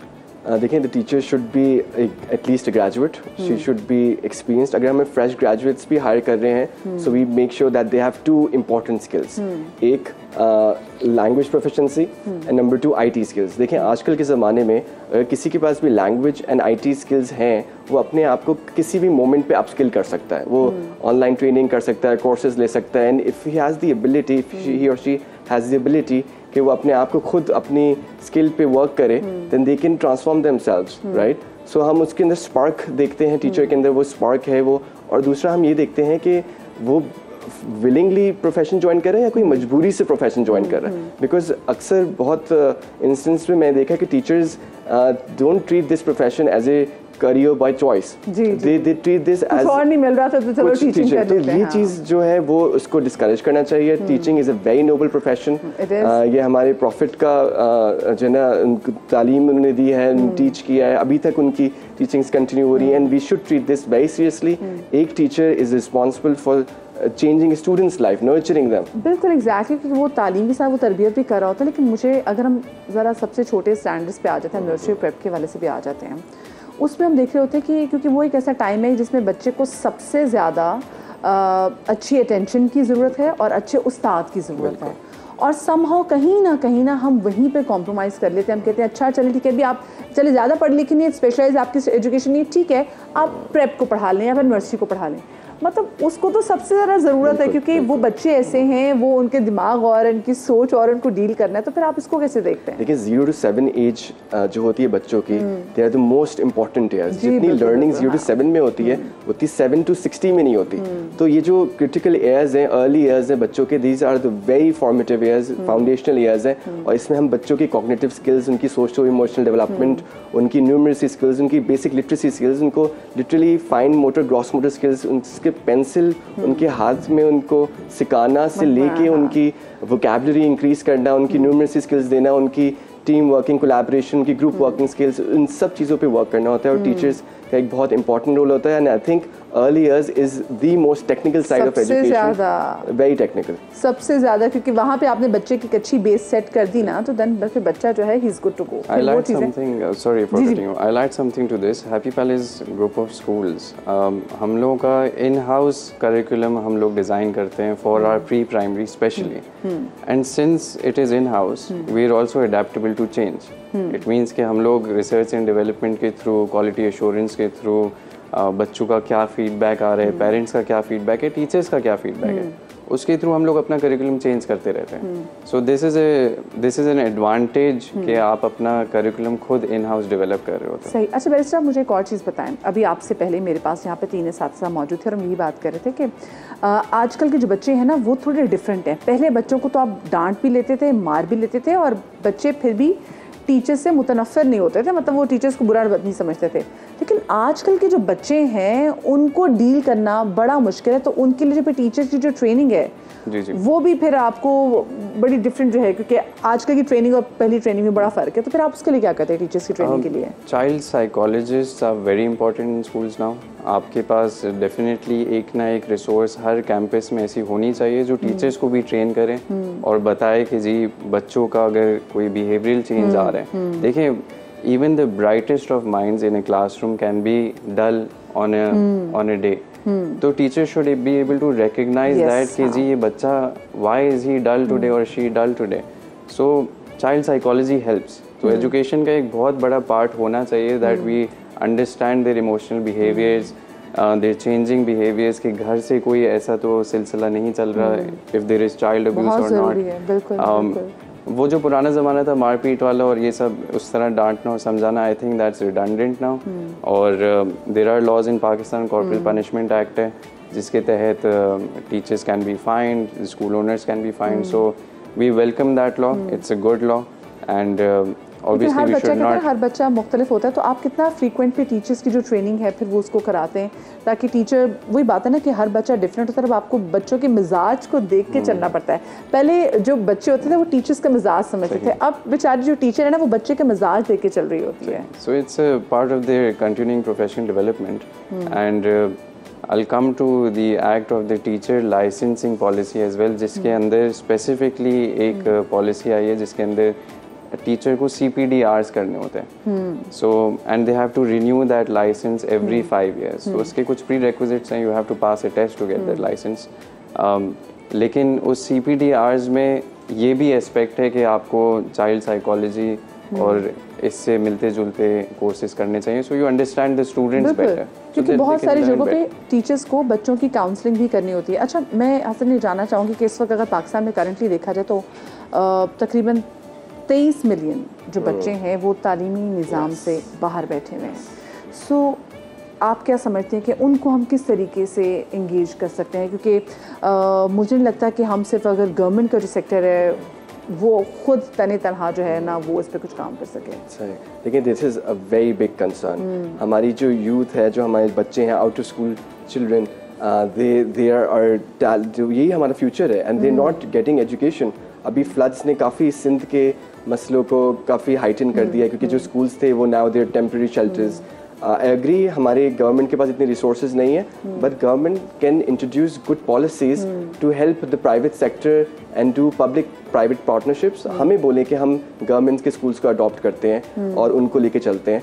मेरी अभी लंदन में कॉन्फ्रेंस थी तो I was suggesting a few things, जैसे हमने Benazir income support programme start किया है, उसी तरीके से हम उसी के अंदर उसमें ऐड ऑन कर दें और उसको कंपलसरी कर दें, अटैच कर दें कि अगर आपका बच्चा स्कूल जाएगा then only we can provide you this services. तो इस तरीके से टैक्स एग्जेम्पशंस हो, the government should give us land as well so that we can build schools. We should have some sort of subsidies as well, tax exemptions हो गई।